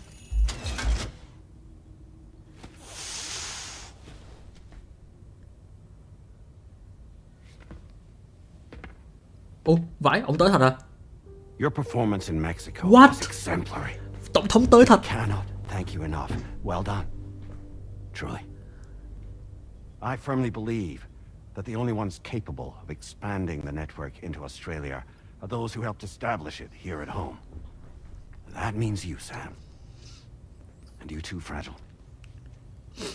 APAS has determined that you have the highest probability of success in this endeavor.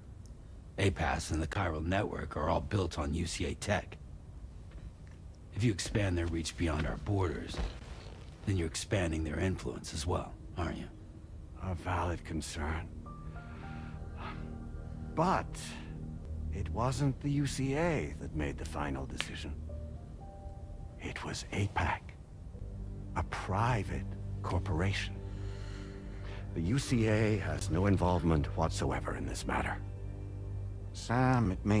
Thật ra ban đầu mình rất là phân vân khi mà mình muốn stream con game này, tại vì game hay, không bàn về chuyện game hay, nhưng mà nó rất là chậm, giống như bây giờ nè, nó rất là nhiều cái đoạn hội thoại, nó rất là chậm.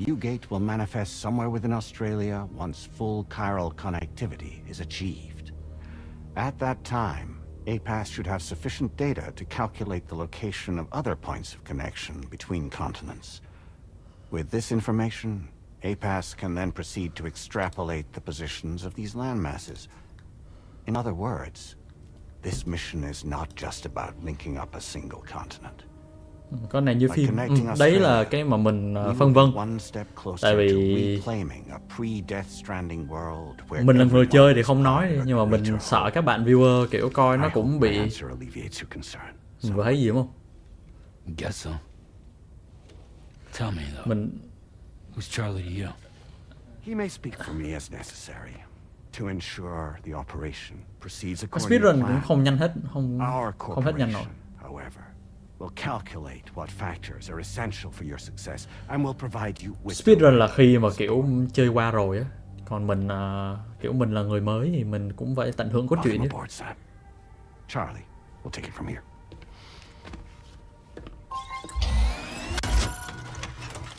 It will be your job to travel the continent and connect the people, Sam.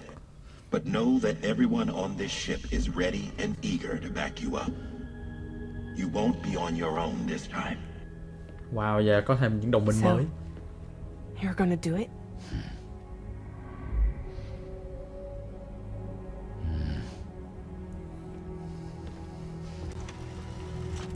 Phần vân chứ, tự nhiên bắt đi làm tiếp à. Seems like the only thing I'm good at. Mà kiểu bị lợi dụng mà. Kiểu cái công việc này nó đâu có nhẹ nhàng đâu. Nguy hiểm thấy bà.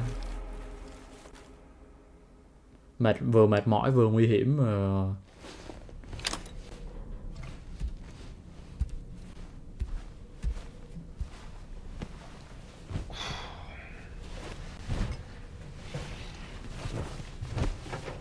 Sao mày chơi cần quá liều. Thật sự kiểu giờ mình kết nối cái hệ thống mạng đi đúng không, thì cái người được hưởng lợi là nước Mỹ được tung hô chứ ai có giờ mấy hàng nước khác á nó đâu có biết Sam là ai đâu, nó chỉ biết là nước Mỹ kết nối hệ thống thì bọn nó tung hô nước Mỹ thôi.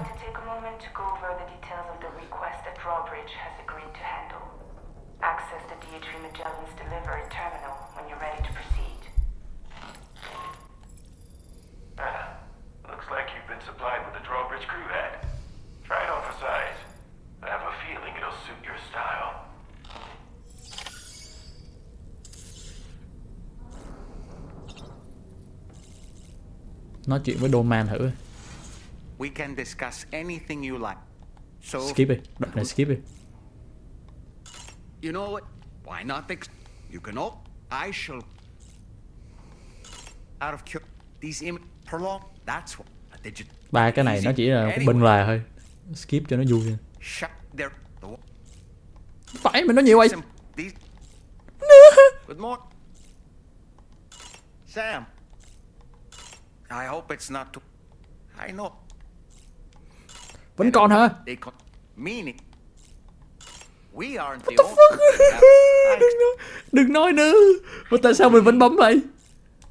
À được rồi. Sam, all this... Ok, cầm mồm đi.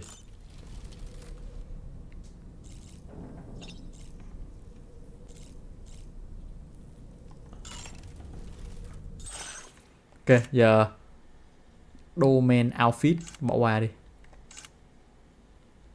Đây, mặc mũ mới đi nha.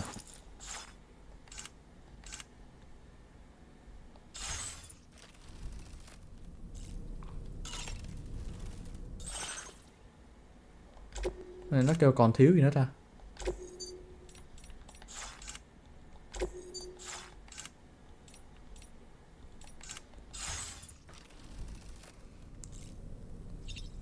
Customize bắt có gì mới không?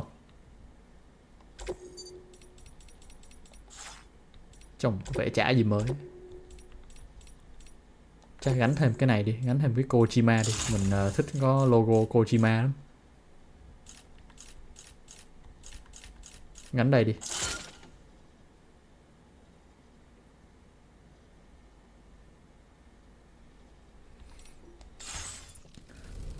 Mới vô để cho con bé chết. Công nhận. Một nước đi táo bạo mà họ không nói chuyện với mày nữa. Có gần đây có một con game á, nó cũng cho một nhân vật chính, người ta nghĩ là nhân vật chính, hết chiêu 1 chết luôn.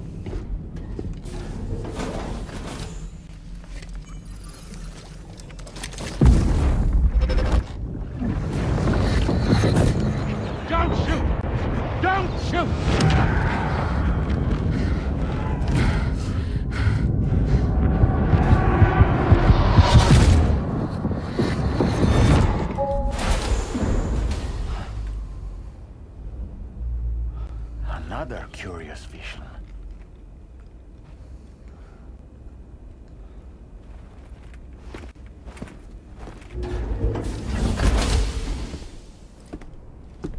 Rồi. Sao con bé ở cạnh đó vậy anh? À, cái này là khi mà mình kết nối cái plug vô người á để mà mình truyền năng lượng cho con bé đó, nó sẽ một cái viễn cảnh. Viễn cảnh của ai thì chả biết luôn. Alright, Sam. Let me give you a rundown of your new job. The big one. Big one. It's the same deal as America. The people here are isolated. The cities are cut off from one another. And so, to bring all of Australia into the chiral network, we want you to cross the continent and link up key locations using your Cupid.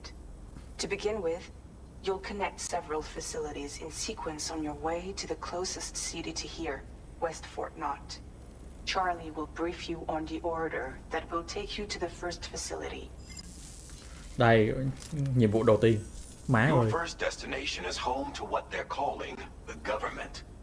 They seek to establish a new administration to fill the void left by Australia's collapse. As the concept of formal governance is a distant memory to most, they opted for a simple name. These people are currently suffering from the effects of severe chiral contamination. But with UCA technology, they should be able to make a full recovery. The cargo you'll be entrusted with contains everything they need. Con nhận trên tường. Riposo. Earn their trust. They should be amenable to joining the chiral network. Needless to say, it's their business to know the current lay of the land, and we would benefit from their support. We're already seeing anomalous chiralium readings throughout Australia. There's even a BT area not far from where we are now. A BB pod should allow you to use your ultra deck to ascertain the location of BT. Thấy em quay lại là hiểu. Thật ra nhận chân dài á, nó là con không có độc. Nếu mà cái người đó thon thon mà nó chân nó dài khoảng ngoẵng mà nó cũng thon thon á là con nó không có độc. Con nó bình thường thôi. Has been an excellent advisor to us as well. I say this to assure you that any instructions Charlie gives have been discussed with and approved by me. All right, let's get to it. Review the details of the main order on the delivery terminal. Rất xin lỗi mọi người, nhưng mà tôi phải máy tôi hết pin rồi nên tôi sẽ tắt VTube Studio. Tôi sẽ không stream model nữa. Giờ tôi chuyển qua tôi stream PNG tại vì tôi hết pin này. Ok, để check lại 1, 2, 3, 4, 5, 6, 7, 8, 9, 10. Ok.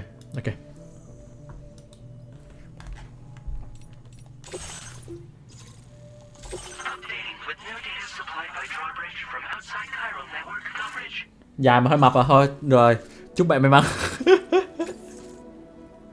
Chết cha. Ok, giờ mang ra tới đây đúng không?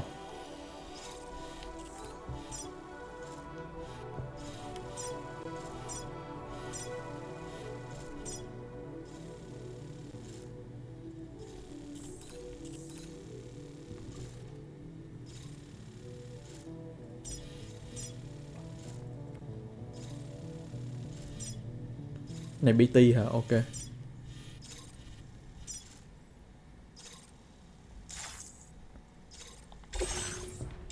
Ok, giờ phải xách cái này theo đúng không? Sam, this is Charlie. APAS has been analyzing your actions so far, and it seems it's added some new upgrades tailored to your preferred way of working. It's my understanding that additional servers are currently being installed on several beaches, which should result in a marked increase in APAS's processing power. Due to the timeless nature of the beach, nhưng mà the potential to boost APAS's capabilities is infinite. Its analysis will therefore grow more comprehensive bạn ơi. and complete more orders. Phải đốt thôi. Meaning you can expect additional enhancements to become available soon. Experiment with them and see what you like. Tầm này chỉ có đốt thôi chứ làm ăn gì vậy?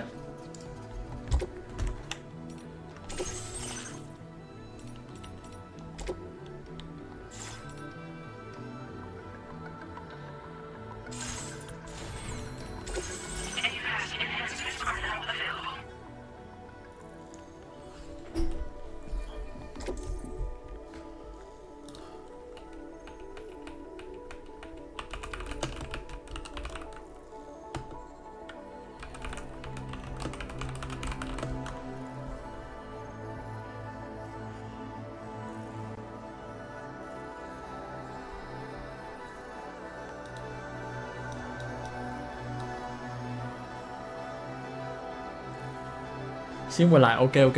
Mình để mình cũng đang check lại cái này một xíu.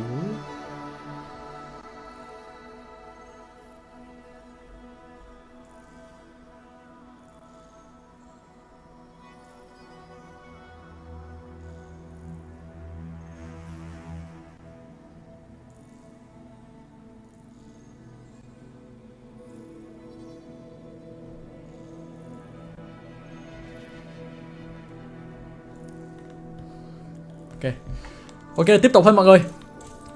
Giờ tôi làm gì tôi không biết nữa. Tôi check thử. Chết cha, tôi bấm cái gì rồi?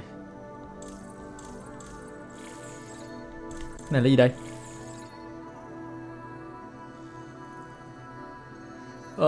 Em có thể reset được không? À được nè.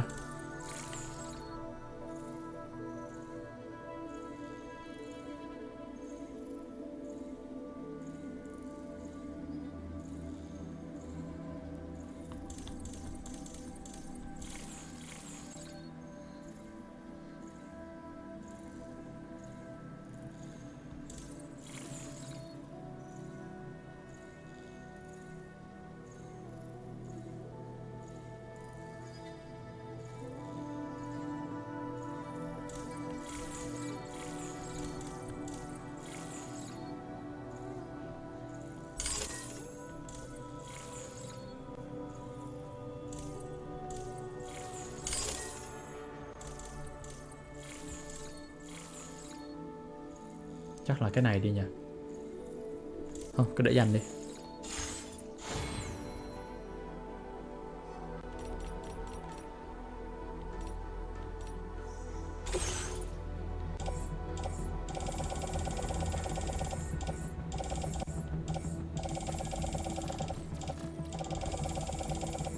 Ồ, súng của mình lấy lại hết rồi hả? Dễ hướng vậy. Thế thì chúng mày chết rồi con ạ.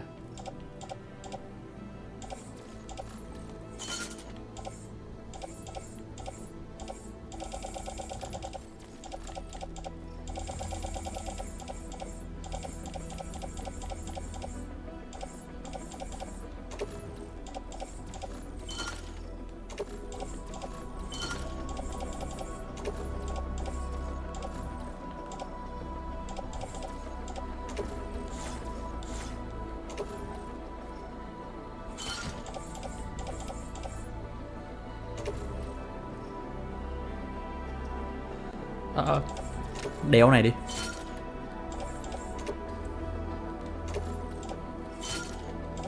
BCC chắc mang theo đi. Mang một cái thôi. Chắc mình mang 2 khẩu súng rồi nhờ. Hay là mình mang 1 khẩu súng lục đi.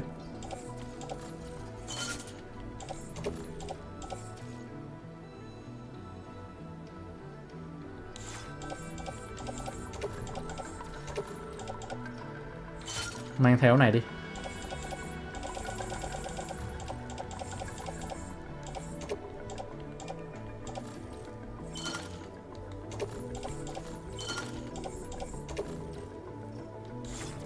Mang thêm 1 quả bom đó đi.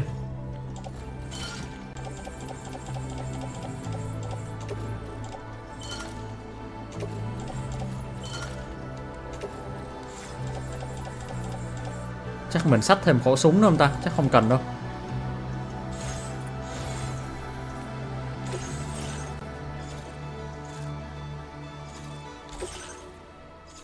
Ok, bây giờ đi thôi.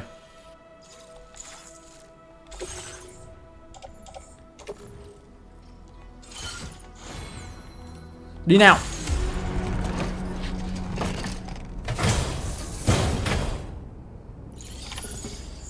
Ủa? Này đeo hết rồi mà. The fuck?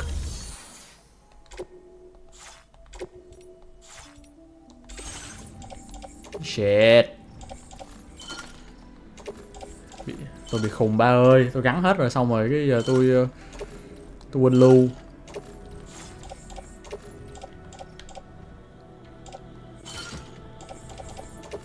Giờ tôi gắn lại này bên tay trái, một cái clamping bên này đi.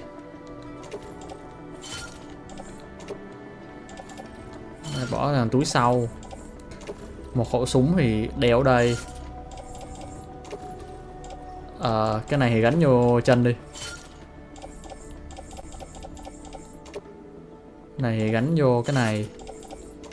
Này thì gắn vô túi đựng bom. 2 cái thôi.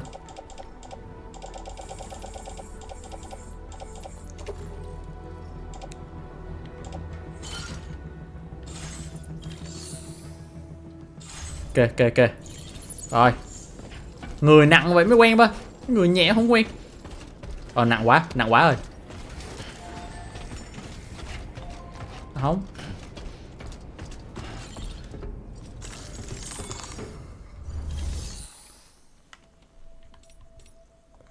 Tôi có xe.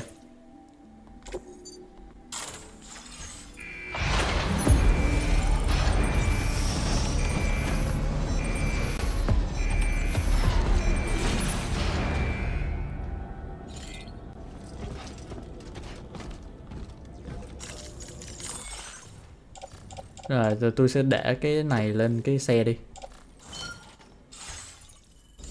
Rồi nhẹ hẳn luôn. Sắp xếp lại đồ đạc nè. Rồi nhẹ luôn.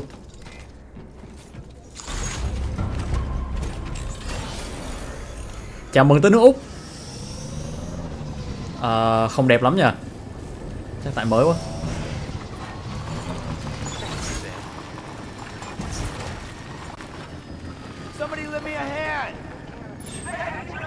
Giờ đi qua đó hả?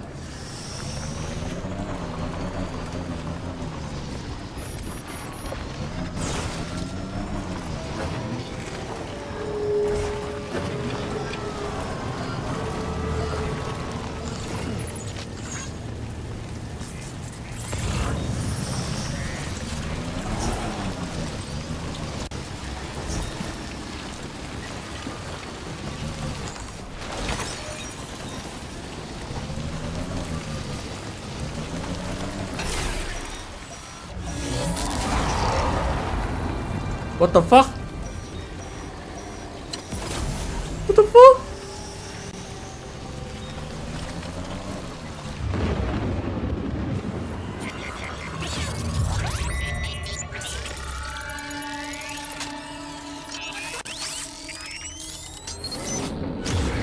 Your ultranet's twitching.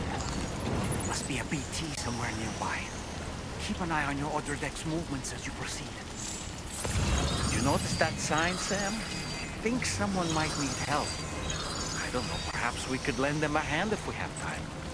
And when we in turn need assistance, we can always build a sign of our own. Có mấy con BT ở đây hả?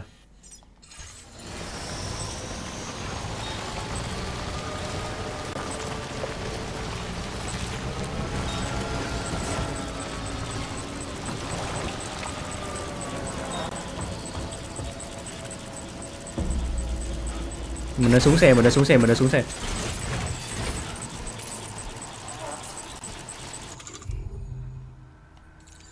Cầm súng luôn đi.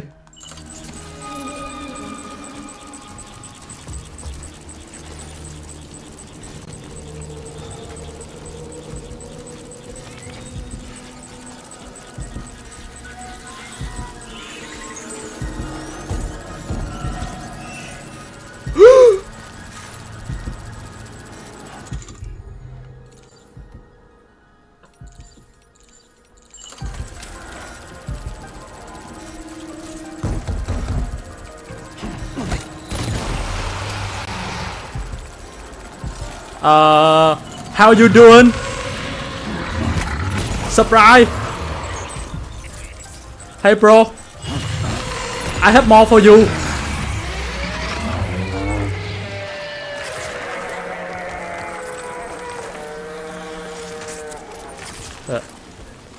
Easiest game of my life.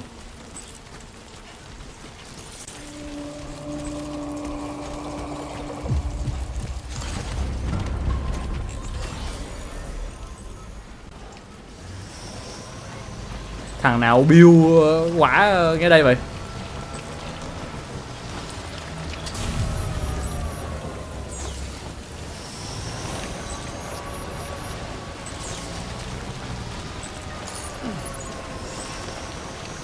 Long live mill, cái này lấy không ta? Lấy đi.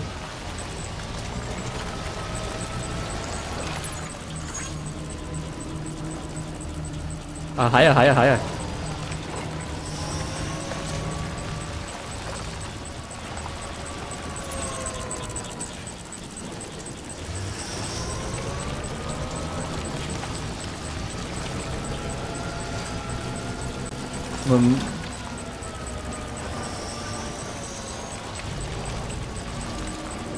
Nhưng mà đi đường hơi bị ngu đúng không?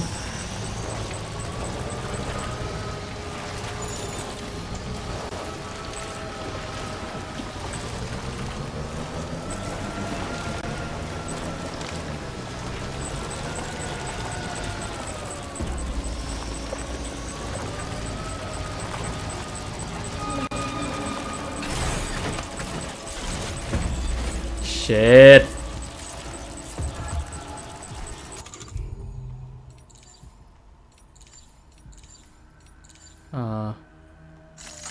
Vứt này đi.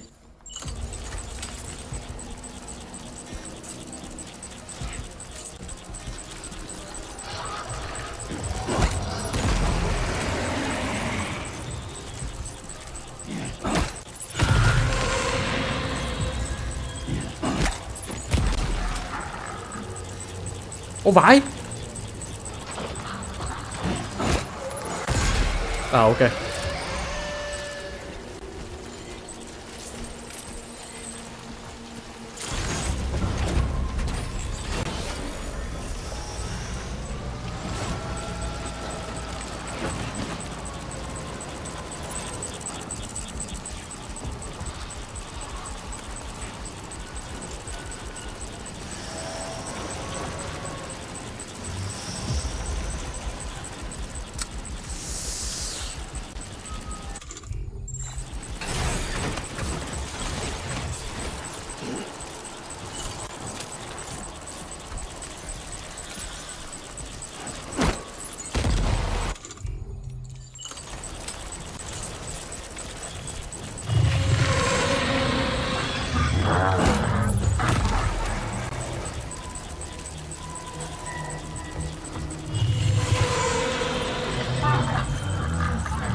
Chắc được rồi đó.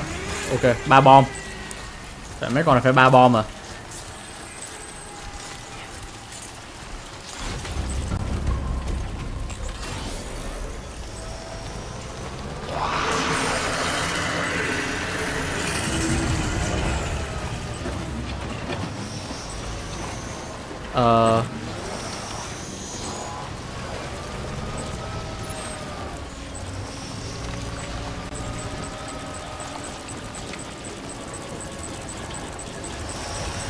Đồng thế.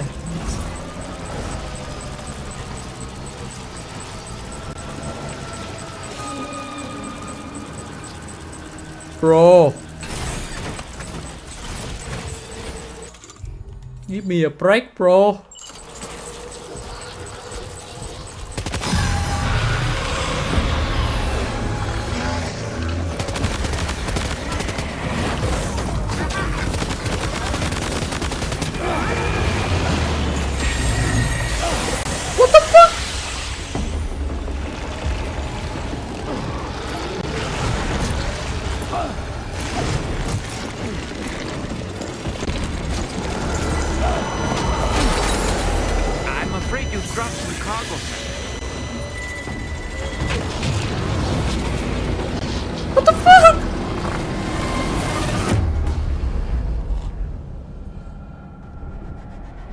Damn.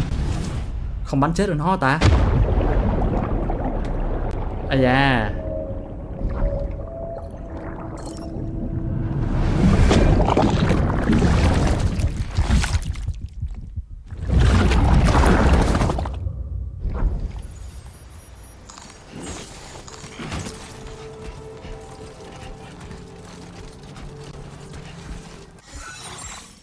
Vãi, bây giờ phải chạy đó lại hả? Xu hết.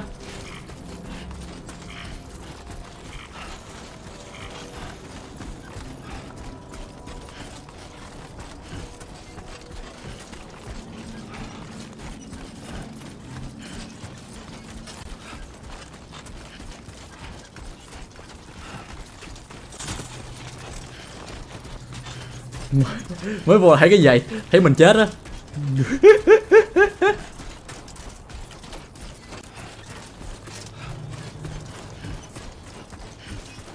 Tập ơi.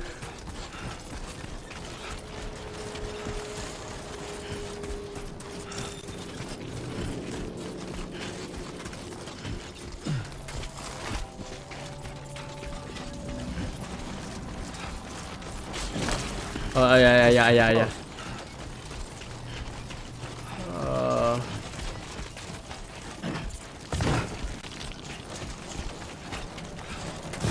Ây da.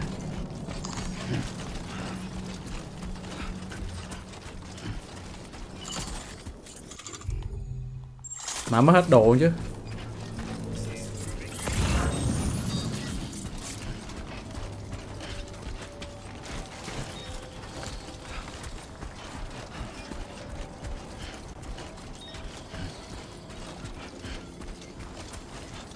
Vãi, bạn mô tả mà mình cũng rùng mình luôn á. Ơi, lại hồn đừng ra thêm bất kỳ một con nào nữa. Tôi đi nhặt đồ cái.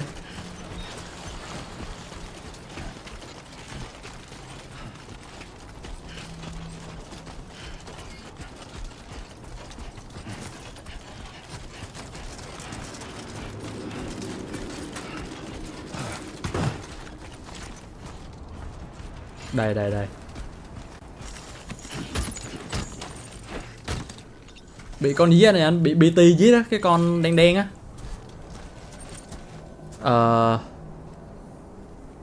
Nó đánh cho xịt keo luôn. Đợi xíu, để xịt cái...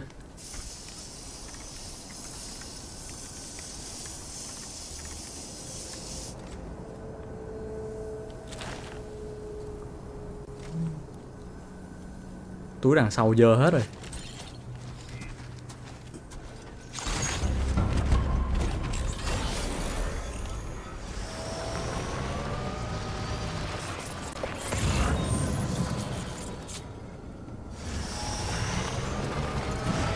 Cái gì đây?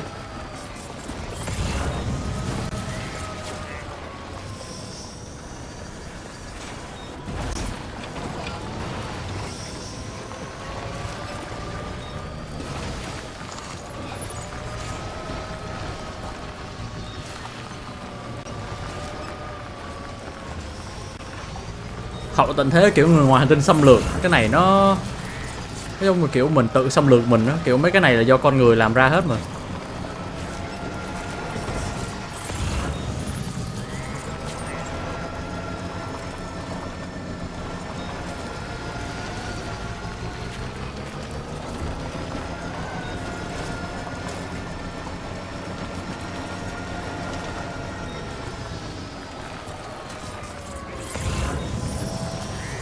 Đúng rồi, cái này chủ yếu công nghệ con người hết.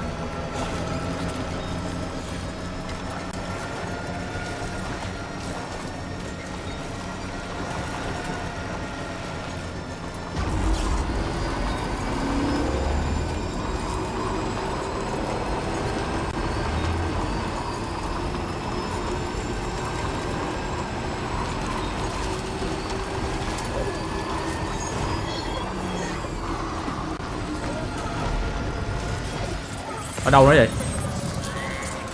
Ok hả?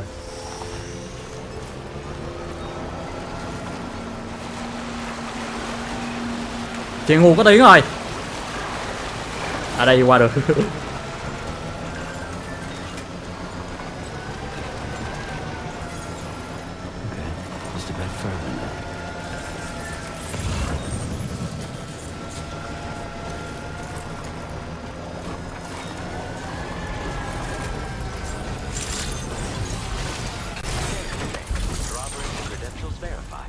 Mình lấy thêm cái này đó.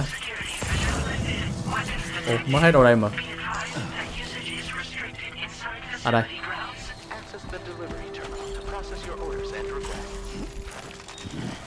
Mình xách nhiều đồ mọi người. Xách thêm nữa chứ không sao đâu.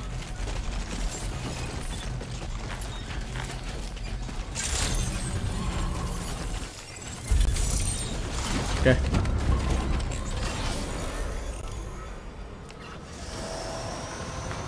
Coi nè, chuẩn bị đập đồ nè. À không. No vehicle allowed. Thật là ác độc.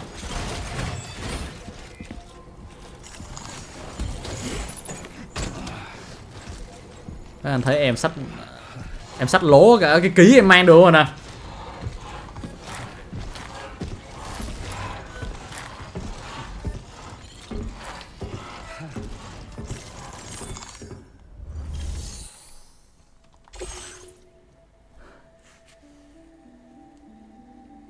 Hơi bể xíu, mấy anh thông cảm nha. Mấy con quái nó điên quá, đánh em bụp luôn. Hiện đại quá làm gì, thấy công nghệ đổ tiên tiến để sống hòa bình ổn là được rồi. Hiện đại quá cũng có cái tai hại của nó. Công nhận. Kiểu hiện đại quá mà mình không có cách gì để phòng ngừa á, thì từ từ đợi xíu cắm cái quả để cầm cái hết pin này.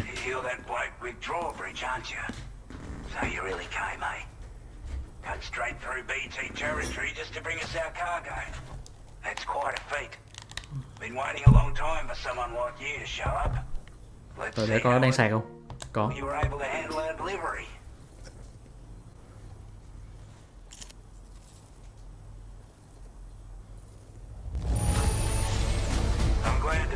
Nhiều like.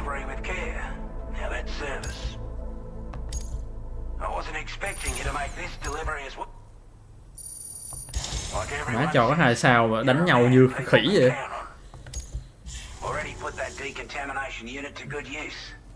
The chiralium levels had really gotten out of hand, so you couldn't have come at a better time. Thanks. Anyway, go ahead and connect us with that Cupid or whatever it is.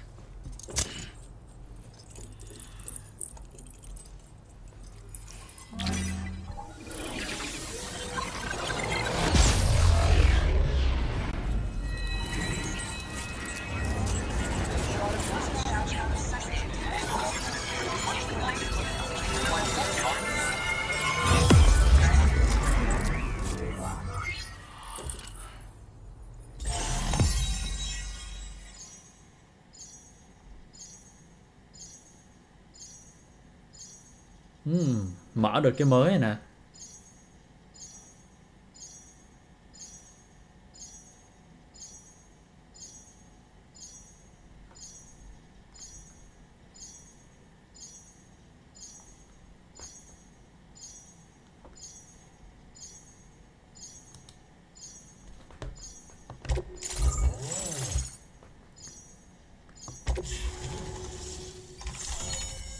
Thật ra được 0.5 trên 4% upper anh.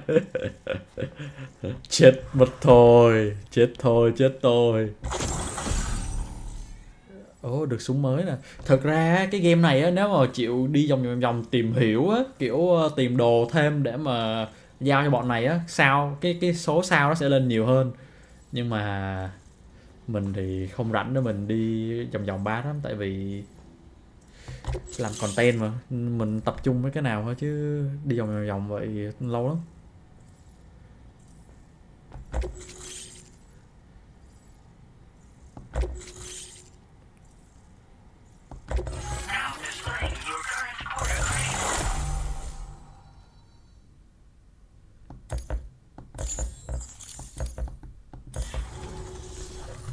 Chiral communications transmission.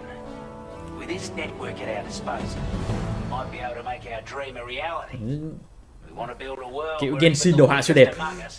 Nói về nghe nói về hơi buồn nhưng mà Genshin sắt dép rồi.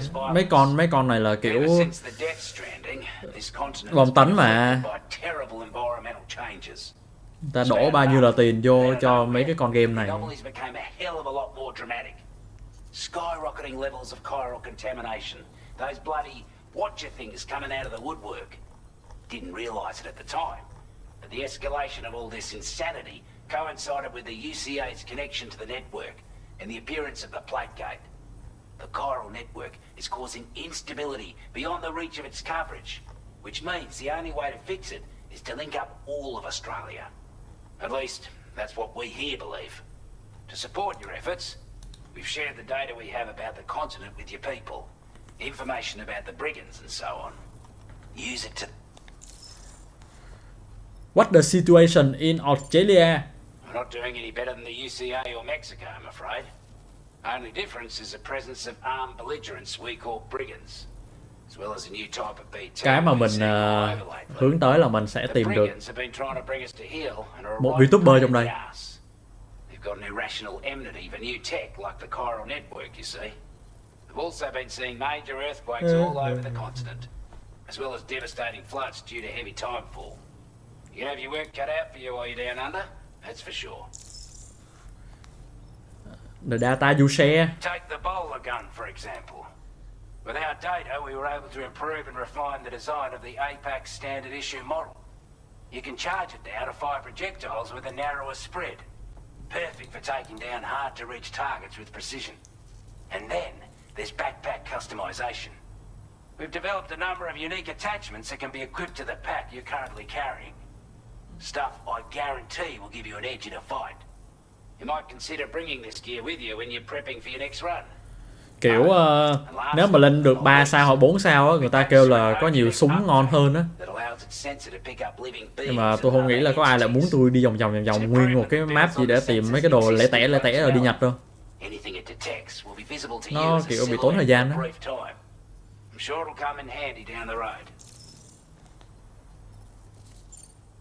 Before I forget, there's a request I wanted to send your way. I know you're eager to hit the road and make progress, but I promise you, this is more than worth the trouble.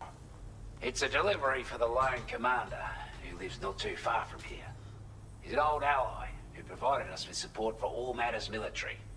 He's also a crack shot with a sniper rifle. But after this and that, we went our separate ways. And he retired to a shelter off to the Dành cho east. dân tập trung một game. Đúng. Là kiểu người ta kiểu sao ta? Ta chơi nhiều á, kiểu không phải chơi nhiều mà kiểu gì ta? Người ta có nhiều thời gian rảnh á, kiểu người ta có ngày nghỉ á, xong người ta chỉ ngồi cả ngày người ta chơi á. Người ta còn chill còn đi hết mấy cái đó được.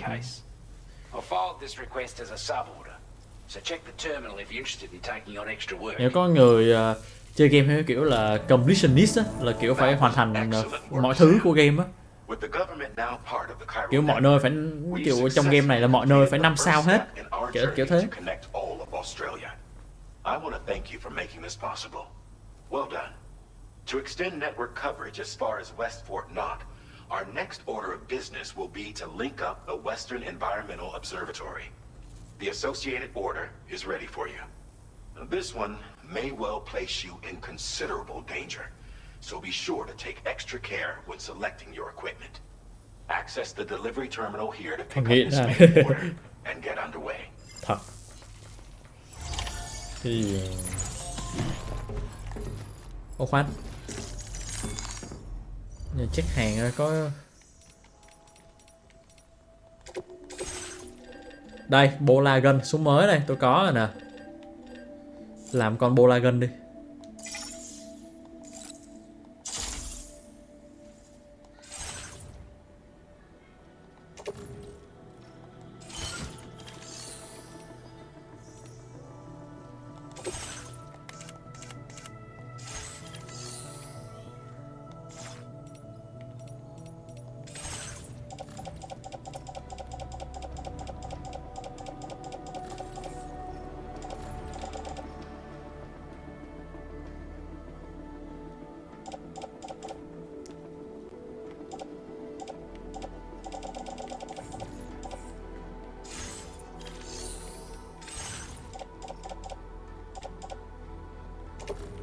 Tôi recycle cái cây này đi, chả cần nữa.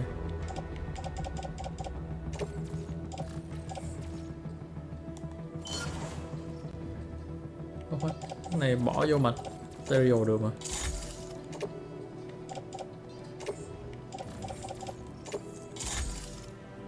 Dính con Genshin 2022 giờ. Ôi chơi nghiện gacha là dở rồi.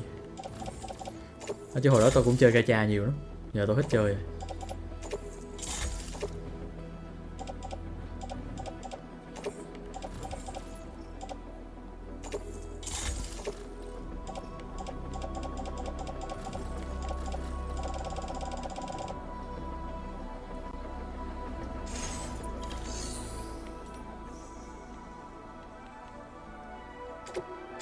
Làm thêm mấy cái bom đây nhỉ. Bom rồi.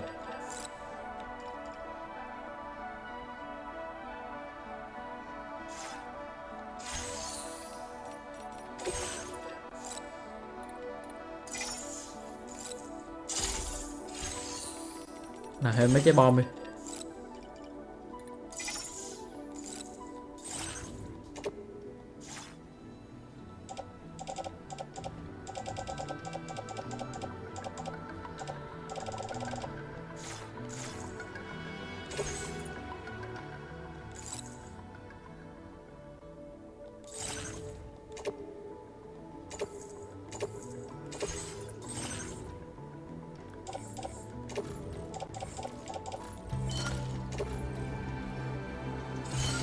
Ok. Xong xuôi. Cho em đi ngủ rồi mấy anh. Sam, I can perform reconnaissance for you if you like. After all, there's no telling what might be waiting for us ahead. Vãi không cho mình đi ngủ, bắt mình đánh tiếp à.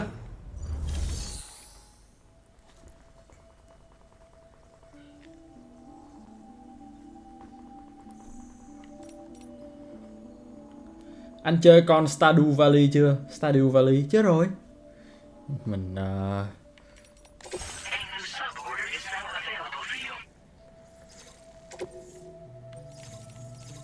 chơi sạch bắt luôn á. Anh và em mỗi người một nơi à. Vãi, có thể nào chung một tuyến đường không? Chắc tôi đi cái này trước đi.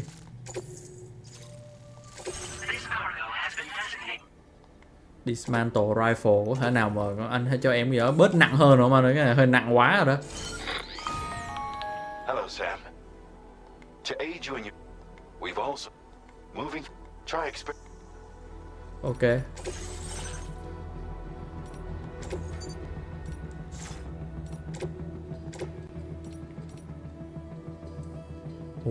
Được gắn thêm một cái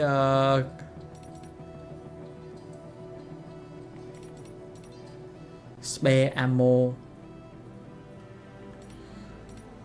Mình nên mua một cái nào vậy nhỉ? Một là bom, chắc mua thêm đạn đi.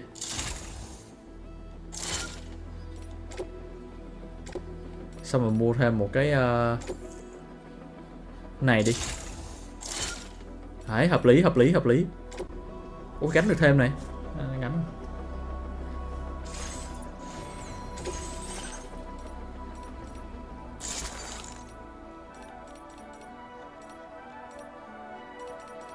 Màu đen đi cho nó phong trần.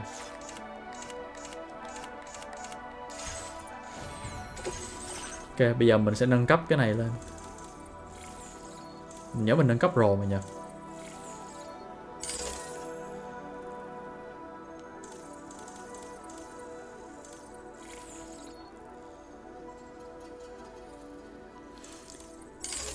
Mỗi tội mấy con quái nó không nó đánh xuyên người, mình đánh xuyên người nó chỉ có xài đạn thôi. Khổ như thế đấy. Đi thôi. Quái mà cho mình đấm mà mình cũng đấm luôn rồi. Mỗi tội nó ấy, nó kiểu mình đánh xuyên người nó mà. Ủa sao tự... Ok, bây giờ lên đây đúng không?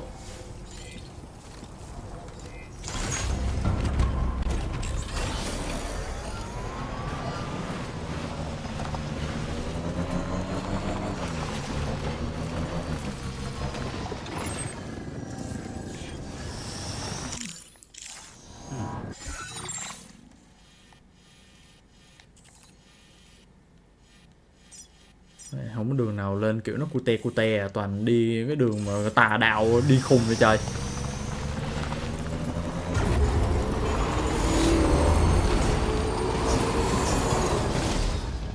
Giờ đấy không vui rồi.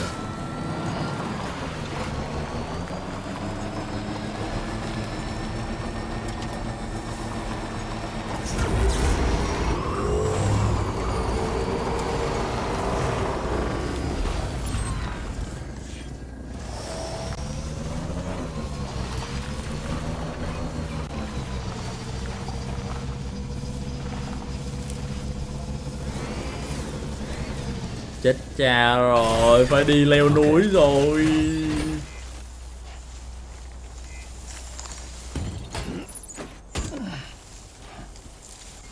Trời ơi, cục gì nặng vậy? What the fuck? Nặng vậy?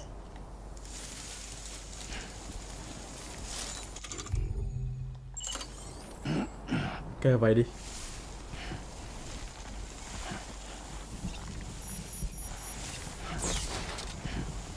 Xe 2 cẳng rồi anh. Nhìn cái quả núi đó là chán không muốn nói luôn.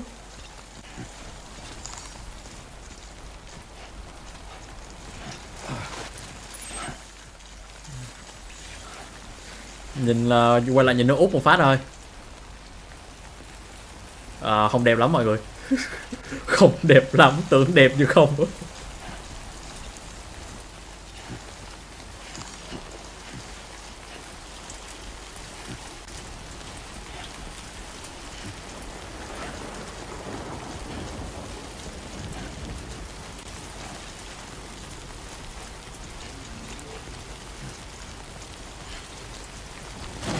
Ai da,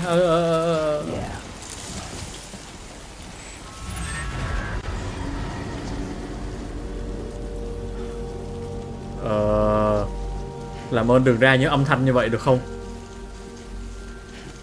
Em chỉ là shipper thôi mà.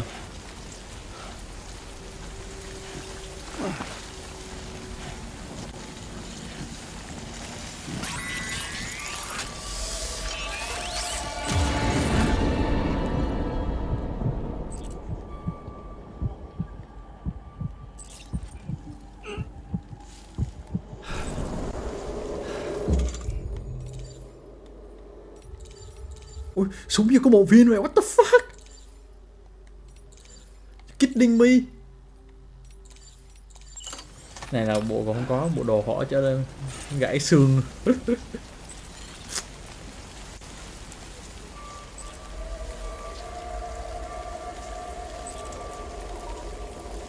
Trời ơi, nó ná thảo quá đi. Khi mà cái này nè, thấy cái cục trên bên trái mình không? Cái cục này mới nhô lên, nó có một con quái gần đó. Giờ mình phải đi cẩn thận. Đấy.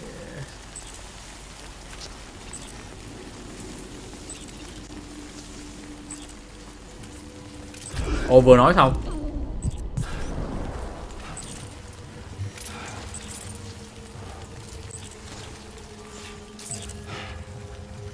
Đường nào vậy?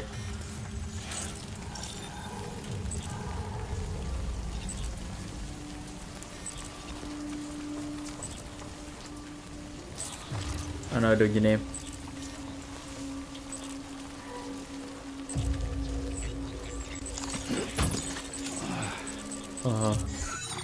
Xin lỗi nhưng mà phải vứt cái này đi thôi. Tụi nó nhẹ ba, tôi không nghĩ nó nặng tới vậy ba.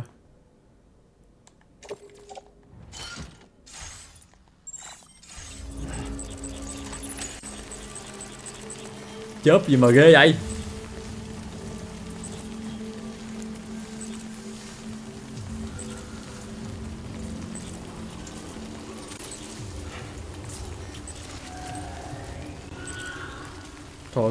Thôi đừng.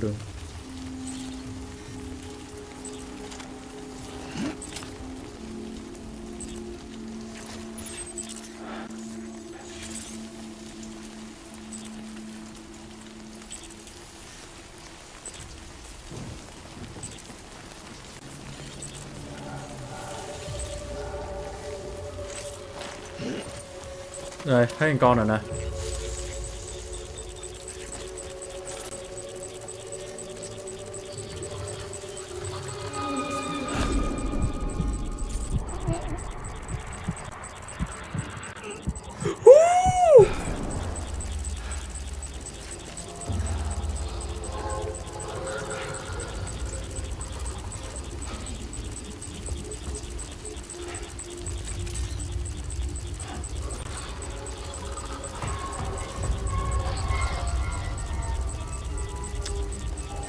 Mình chỉ cần đi qua con này là được rồi nha.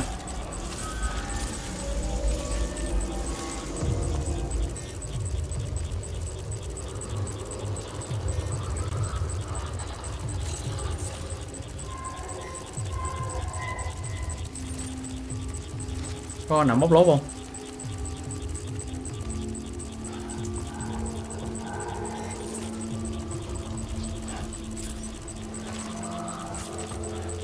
Không, bây giờ đánh luôn thôi.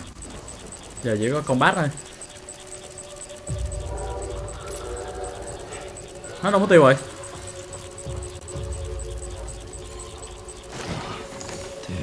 Ôi mới vấp.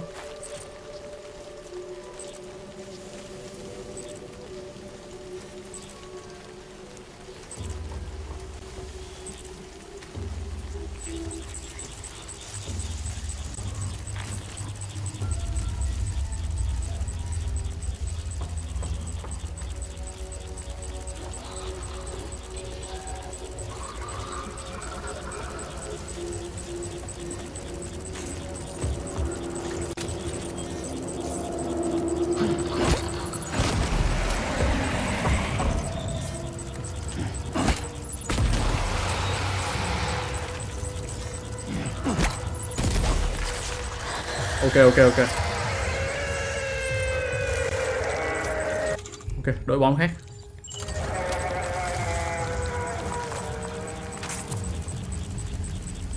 Ok, xong rồi.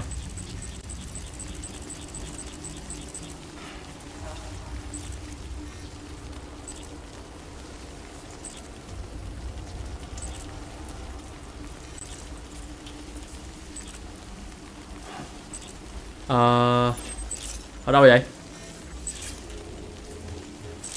Ok, xong rồi.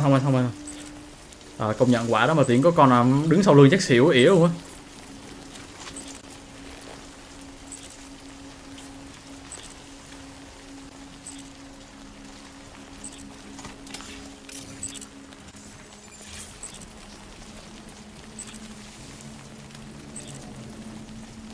Chú chim anh hùng giải cứu thế giới lại chả thế.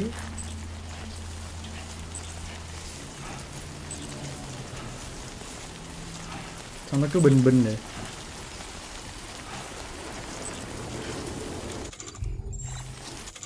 Gắn từ xịt keo cái.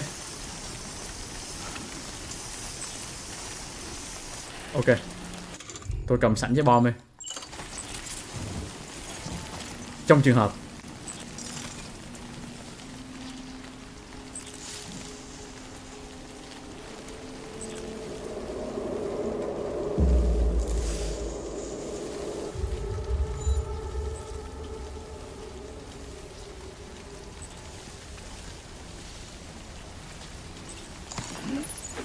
má ơi, cái gì cũng nặng vậy. Phải tới kìa.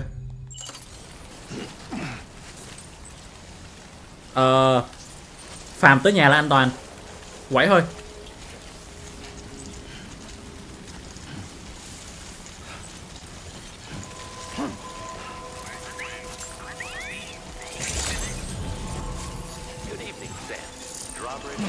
Ơi, vấp.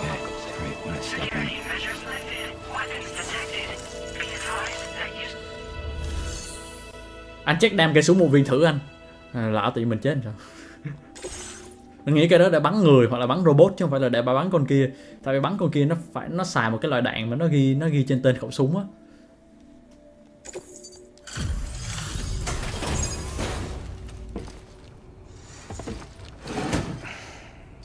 Mà khẩu súng nó không có ghi tên đạn đó thì chắc không phải đâu. Chắc nó khẩu súng nó chỉ để bắn cái khác thôi.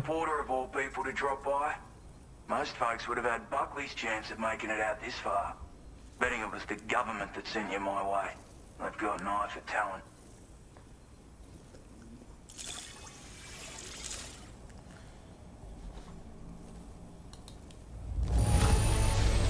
Can't help but feel grateful when you get a delivery this well cared for.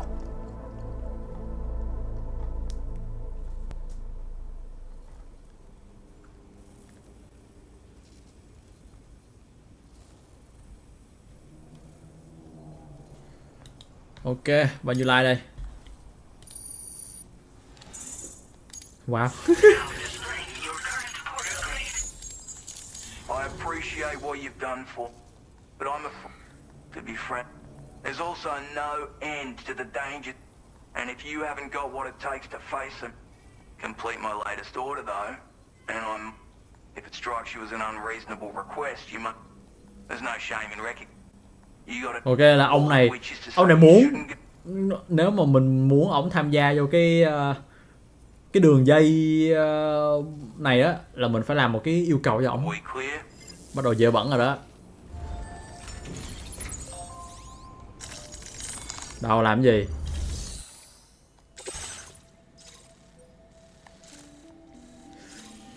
Thật sự luôn á hả? Phải lấy một cái memento từ cái khu vực mà đầy mấy con hồi nãy. Mày giỡn mặt rồi, xong mày không tự đi mày làm mày.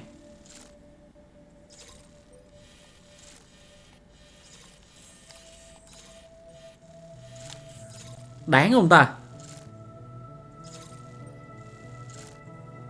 Thôi cứ làm thử thôi. Biết đâu bất ngờ. Ok, là phải mang một cái này với 2 cái thang theo. Nói chung là chắc là để làm gì đó. Kệ cứ mang đi. Chết cụ gánh hết chỗ rồi.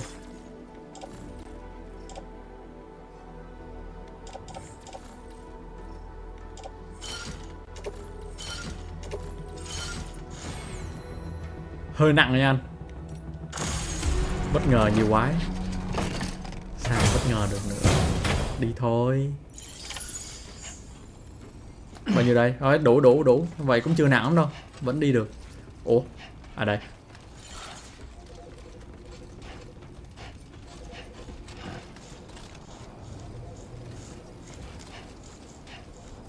Ok, coi đường thôi.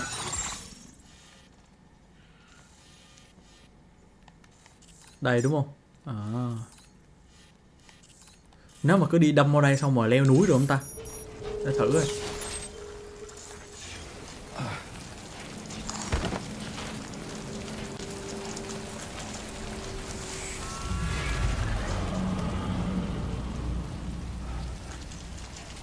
Chưa gì đã nghe thấy tiếng hú rồi đó.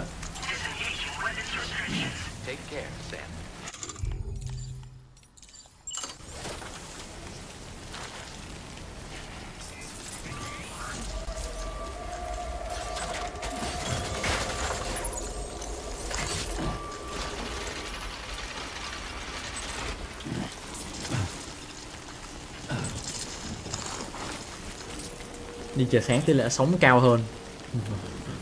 Chưa biết nha. Chết củ nhâm. Làm sao lấy lại cái thang? Ở đây.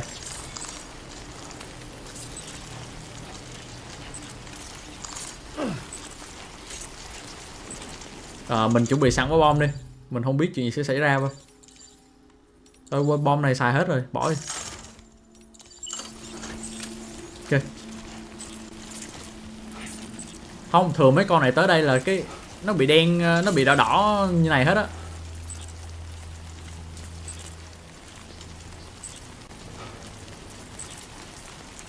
Giờ chỉ hy vọng không có gặp con nào xui nghe. Giờ sao nhờ? Tính ra hồi nãy mình đâu cần bắt thang đâu, mình đi đường vòng đây được mà.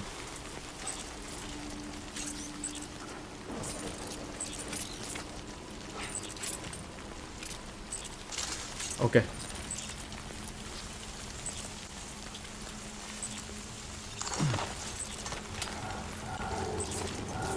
Ôi rồi.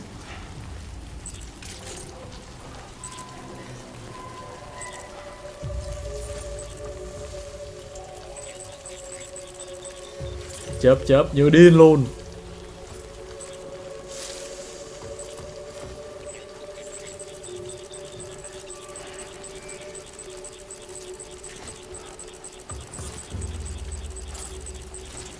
Thử xem đúng đường không nữa.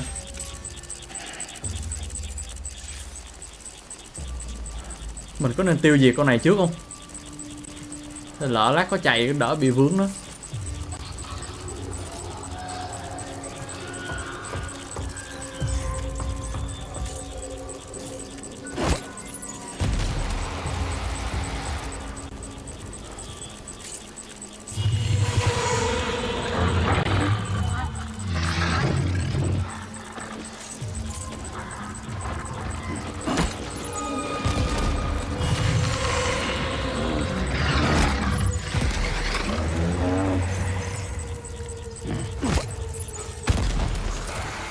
Ok. Không, tại mấy con này đi vòng vòng á. Đề phòng thôi.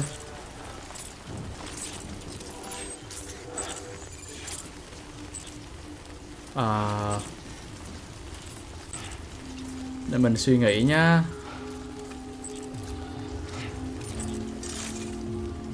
Ui, no, what the fuck are you here?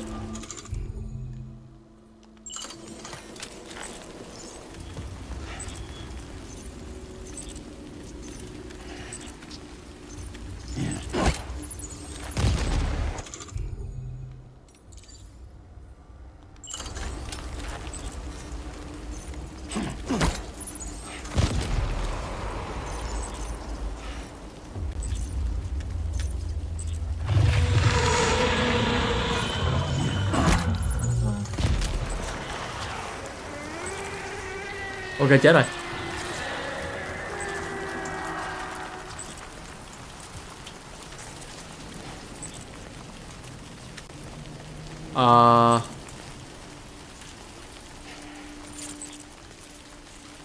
Bây giờ sao nhỉ? Đặt một cái thang đi.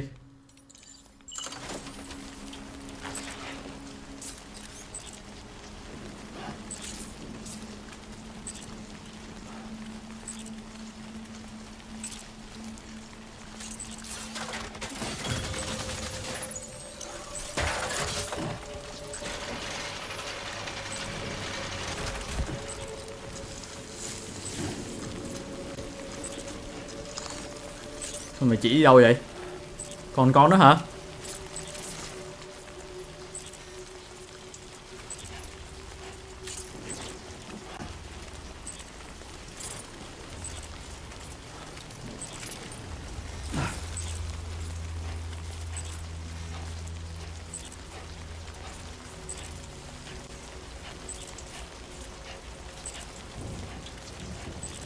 Ồ, nó chỉ tận 2 con cơ. À đây.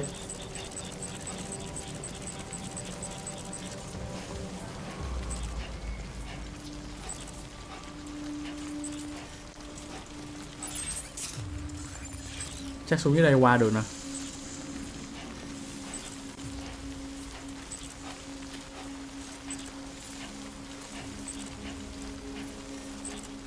Ôi chết mẹ, nó chỉ một con ở dưới đây rồi.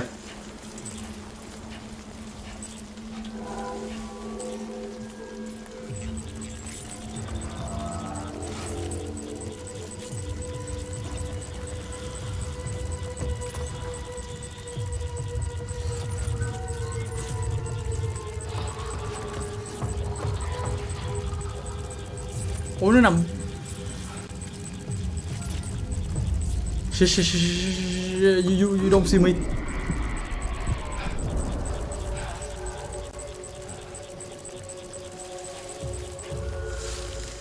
Khoan, nó nằm ở trên hả?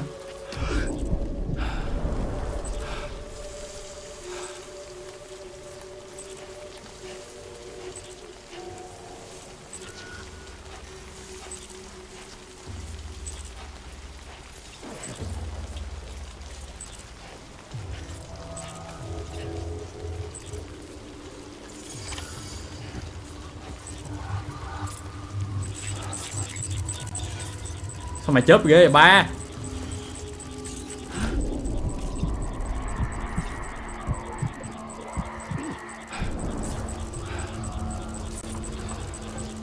Ủa xong chưa?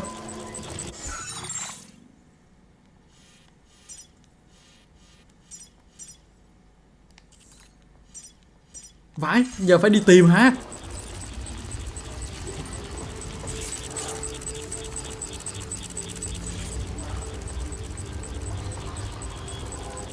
Chớp hơi kinh rồi đó.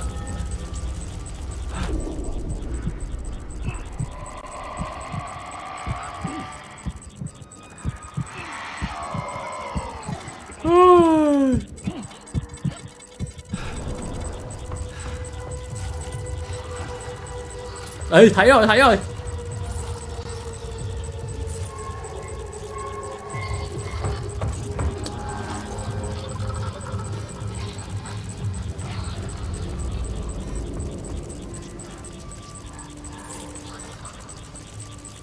Đem cái này phải xài trí tuệ rồi. Cái đầu tiên xếp này lại trước.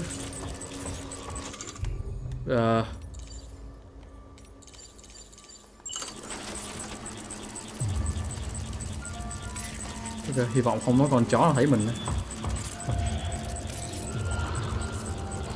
Tôi muốn xếp thang xuống dưới, tôi không muốn xếp lên trên.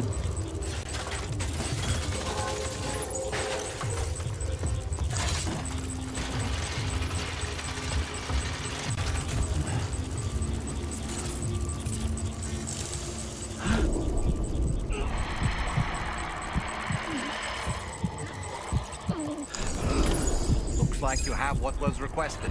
All that remains now is to drop it off. Đây. Oh yes. Được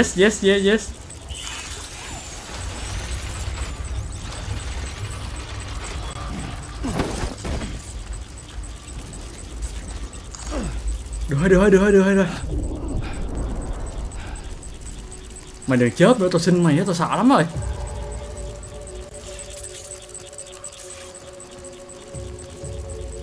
Đó đúng không? Đúng rồi.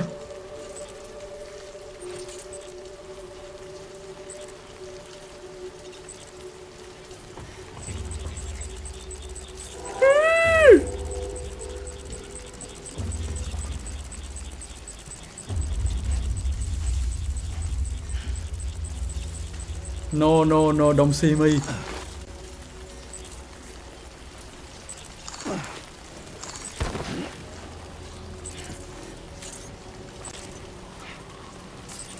Oh shit.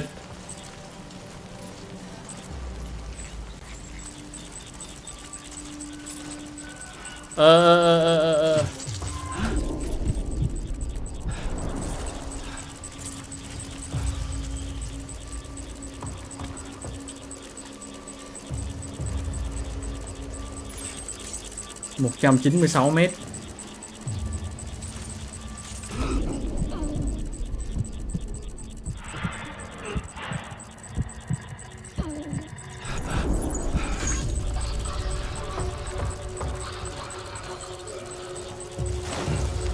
Ôi vấp ngã.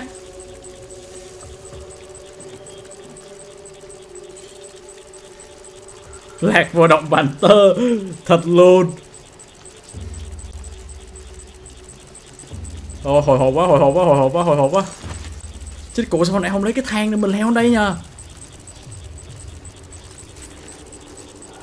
Nó nhắm con nào rồi, con hồi nãy đúng không?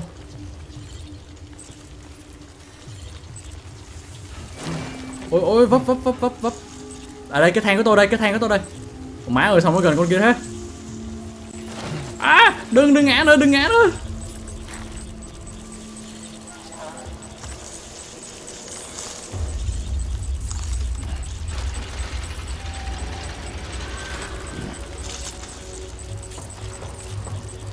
Ê, quay vào đây là để mới có người chết á.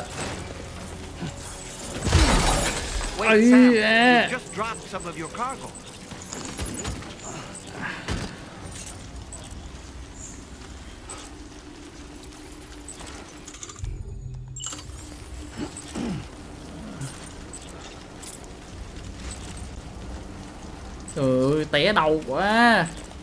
Đó đúng không? Từ đi đường này cho nó an toàn nữa.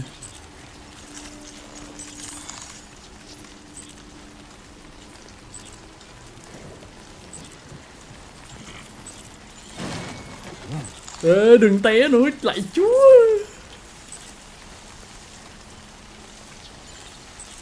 Người đâu đi xíu vấp vậy.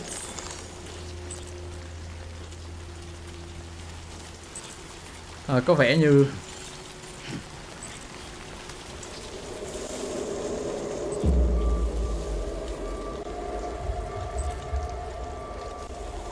quả này anh chim sợ tới đổi màu lông luôn thật. Mốt chuẩn bị làm con chim da gì tới nơi rồi đó. Và chiêu.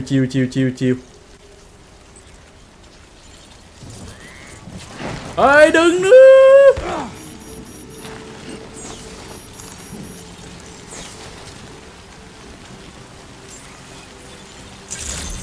Ok, chill chill.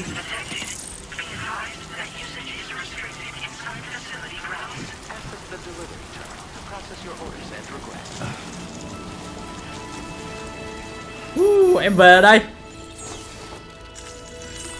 Má quả đó mà không 5 sao đánh vỡ chỗ này luôn, kéo mấy con kia tới luôn.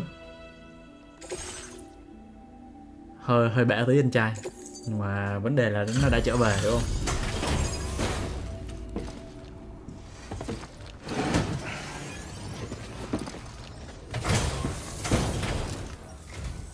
Have a go at that. You actually managed to bring it back, did you? I'm genuinely surprised. Let me get a closer look at it. Gọi là hồi hộp ghê, là tôi còn đúng 3 trái bom rồi đó.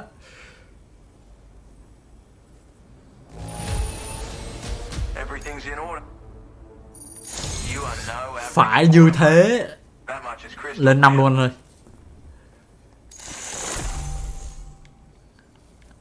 À, được tăng thêm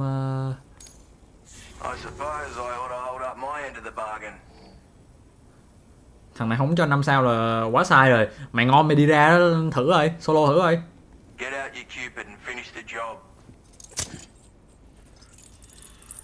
Này nó không có hiểu cảm giác của tôi mọi người. Tôi ra đó tôi nín thở là tôi băng qua mà một rừng mà phải cả tỷ con như thế.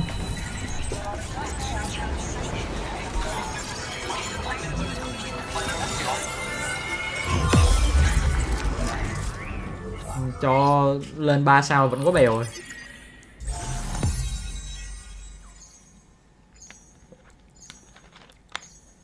Mình mở được mày chắc khoảng 5% nữa út rồi.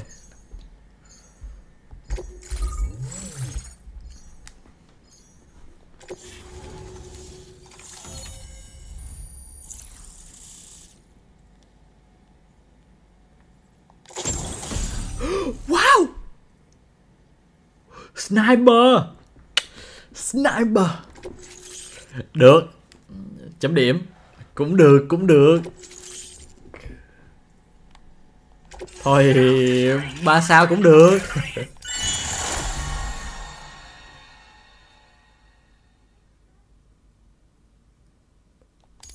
Hello Nam Nguyễn, Mambo.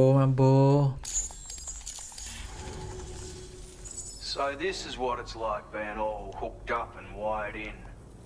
At any rate, looks like the schematics for my trusty shooter and the maybe. Smoke grenade. Ủa, nó có cho smoke grenade không để ý luôn á. Chắc lo nhìn khẩu súng á. Granted, you can't neutralize an enemy with one, but they are effective at blinding them and giving you cover. And even if they do open fire, you'll find that their chances of actually hitting you, which means that even if you've alerted them with one of your own shots, you'll have no trouble. Properly utilized, they're a great tool for disrupting enemy attacks and buying you. Ok là bom khói dành cho mấy thằng người thôi chứ không phải dành cho mấy con nãy. Mấy con nãy là mẹ bom khói mẹ qua nó tát khói đấm mình luôn đó. Making things pretty one-sided. It's like shooting fish, or if you're the kind of, I assure you, want experiments. My sniper rifle.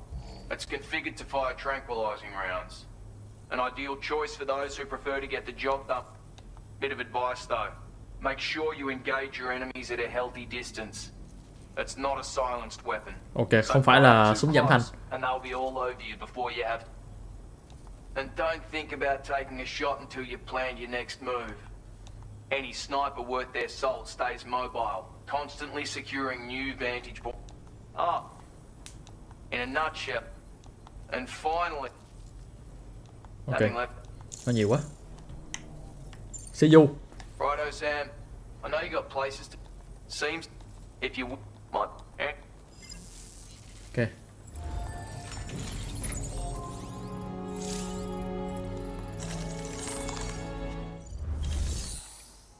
Thằng này vẫn còn order hả?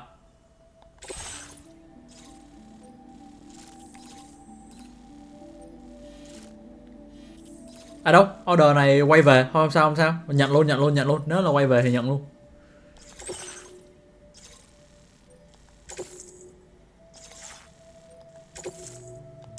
Cái này là gì đấy? Con boss hả? Mẹ hình như con boss thật mà.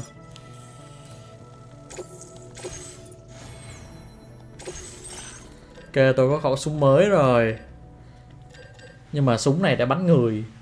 Tôi không biết tôi nên lấy bây giờ không hay là để lát nữa nha. Cái này cũng để chủ yếu là chống người.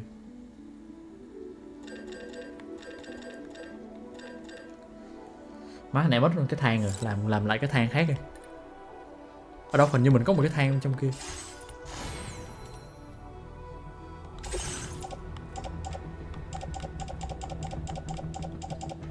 Cái này xài xong rồi nè. Recycle đi.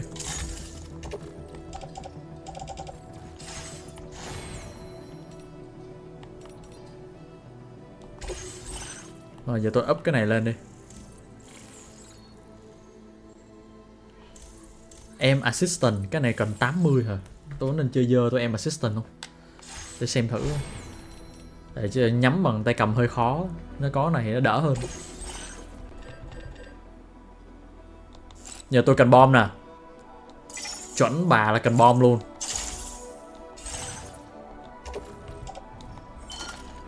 Ai nói tôi là tôi lúc nào phải. Giờ tôi cảm thấy có bom rồi nó tự tin nữa mà.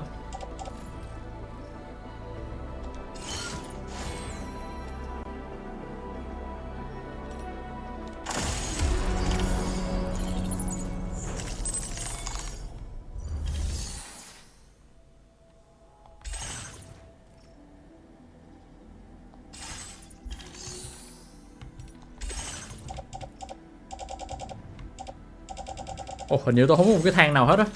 Tôi nên lấy một cái thang. Tôi nên grab một cái thang chứ. Nãy có cái thang mới đi qua được mấy pha hiểm nghèo á.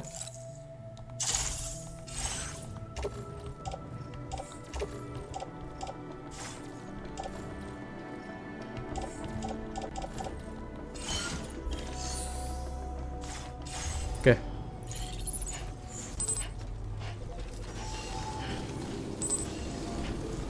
Rồi, đi thôi.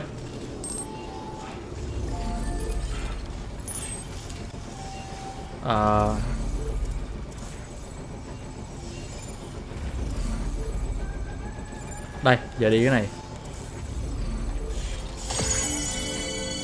Đấy, giờ mà thấy thế giới nó chiều lại nè. Nãy điên vãi. Tôi thích nó cứ chiều vậy cho nó an toàn mà. Mình cứ enjoy cuộc sống thôi.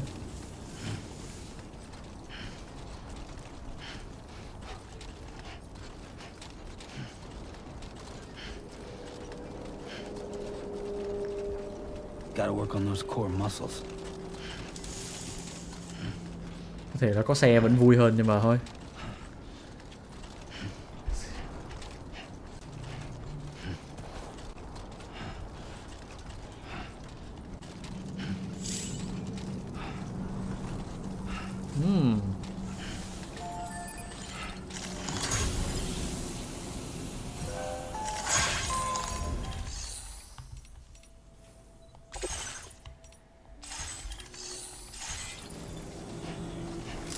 Ok.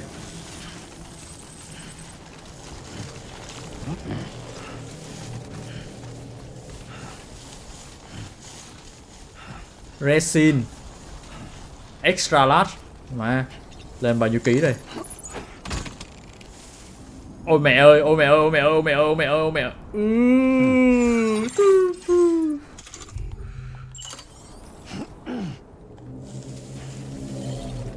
Ôi không ổn rồi, nặng quá, không sao, không sao. Special alloy. Gắn phát chắc nó thành người tạ ngàn cân luôn á.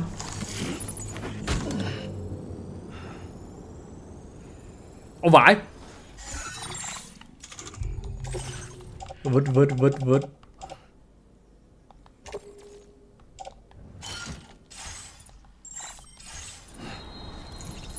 Rồi, hẹn bạn vào một khi khác.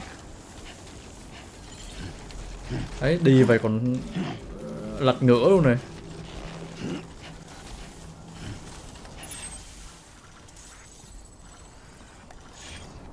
Đi đường nào dễ hơn nhỉ?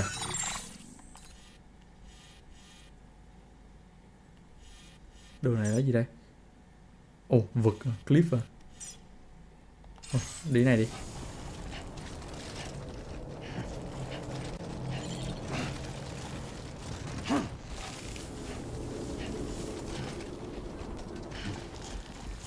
Đấy.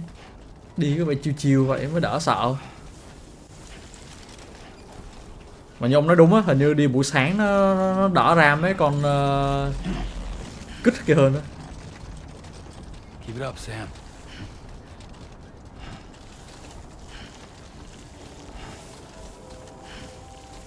Chemical này tôi vứt lại này, thôi kệ đi.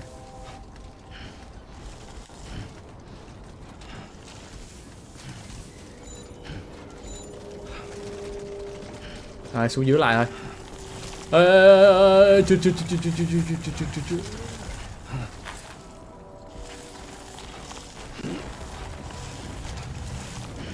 Ôi ôi ôi ôi ôi ôi ôi ôi ôi ôi ôi ôi ôi ôi. Ai da ai da ai da ai da. Yeah.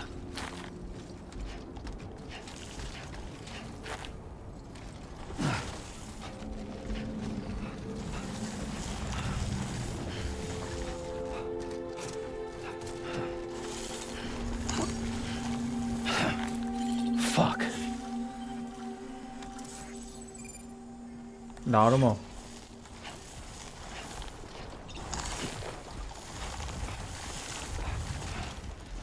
Ê, cái xe hồi nãy của tôi này. Ê. Ê dồ.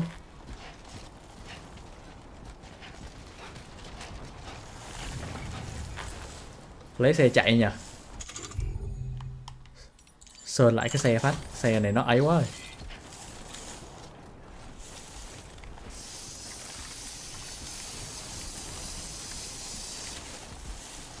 Hết trà rồi.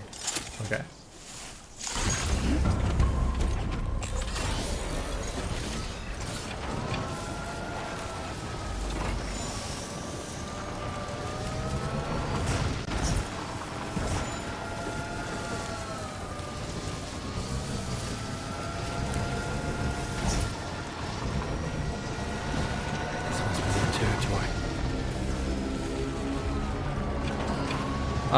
Ok ok.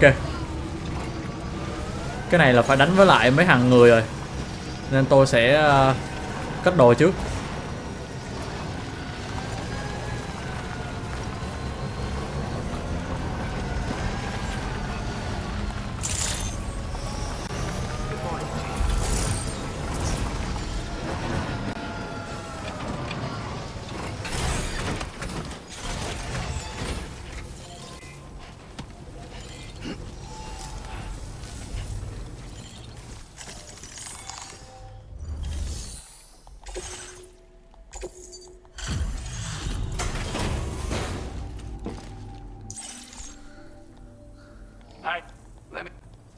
Given up all hope of ever seeing this. Ngon. I want you to have this data. It'll help you in your work. We've designated more materials for your use. This is slap it on and you can, and the more of them you use, any porter ought to I'm sure you'll be a big fan. Ok, này ba này tua qua đi, không cần. Giờ vấn đề tôi cần là tôi phải vớt một số thứ đi chứ nhiều quá rồi. Này cất trong đây đi. Chemical cất trong đây luôn đi. Này xài xong rồi thì recycle đi. Thật ra một túi máu nên cất đi á, nhiều máu quá. Bị thừa ấy. Cất trong tủ ấy.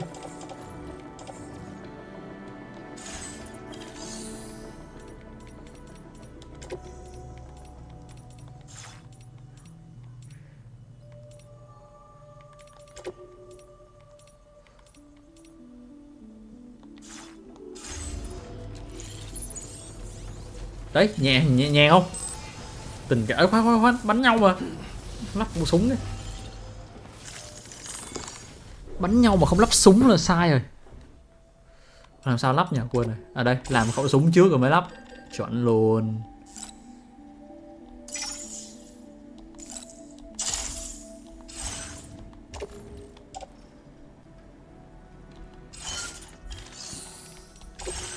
cho chắc không cần smoke grenade nha, súng thôi. Ok, một buổi stream khá là dài và tôi nghĩ là hôm nay chúng ta sẽ dừng ở đây.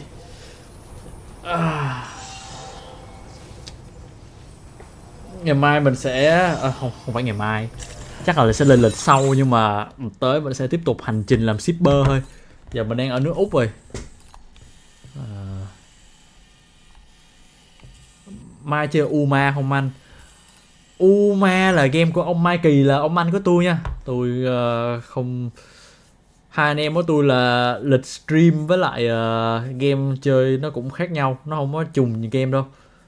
Nếu là là game hôm qua đúng không? Ông đang nói về game hôm qua đúng không? Nếu game hôm qua là anh của tôi á.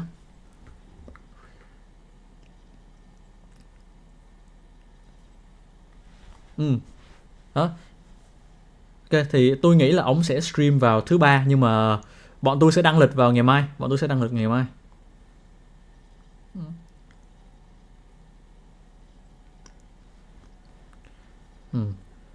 Tôi là Yokey là ông em, là em. Còn anh tôi là con chuột, là Mai Kỳ.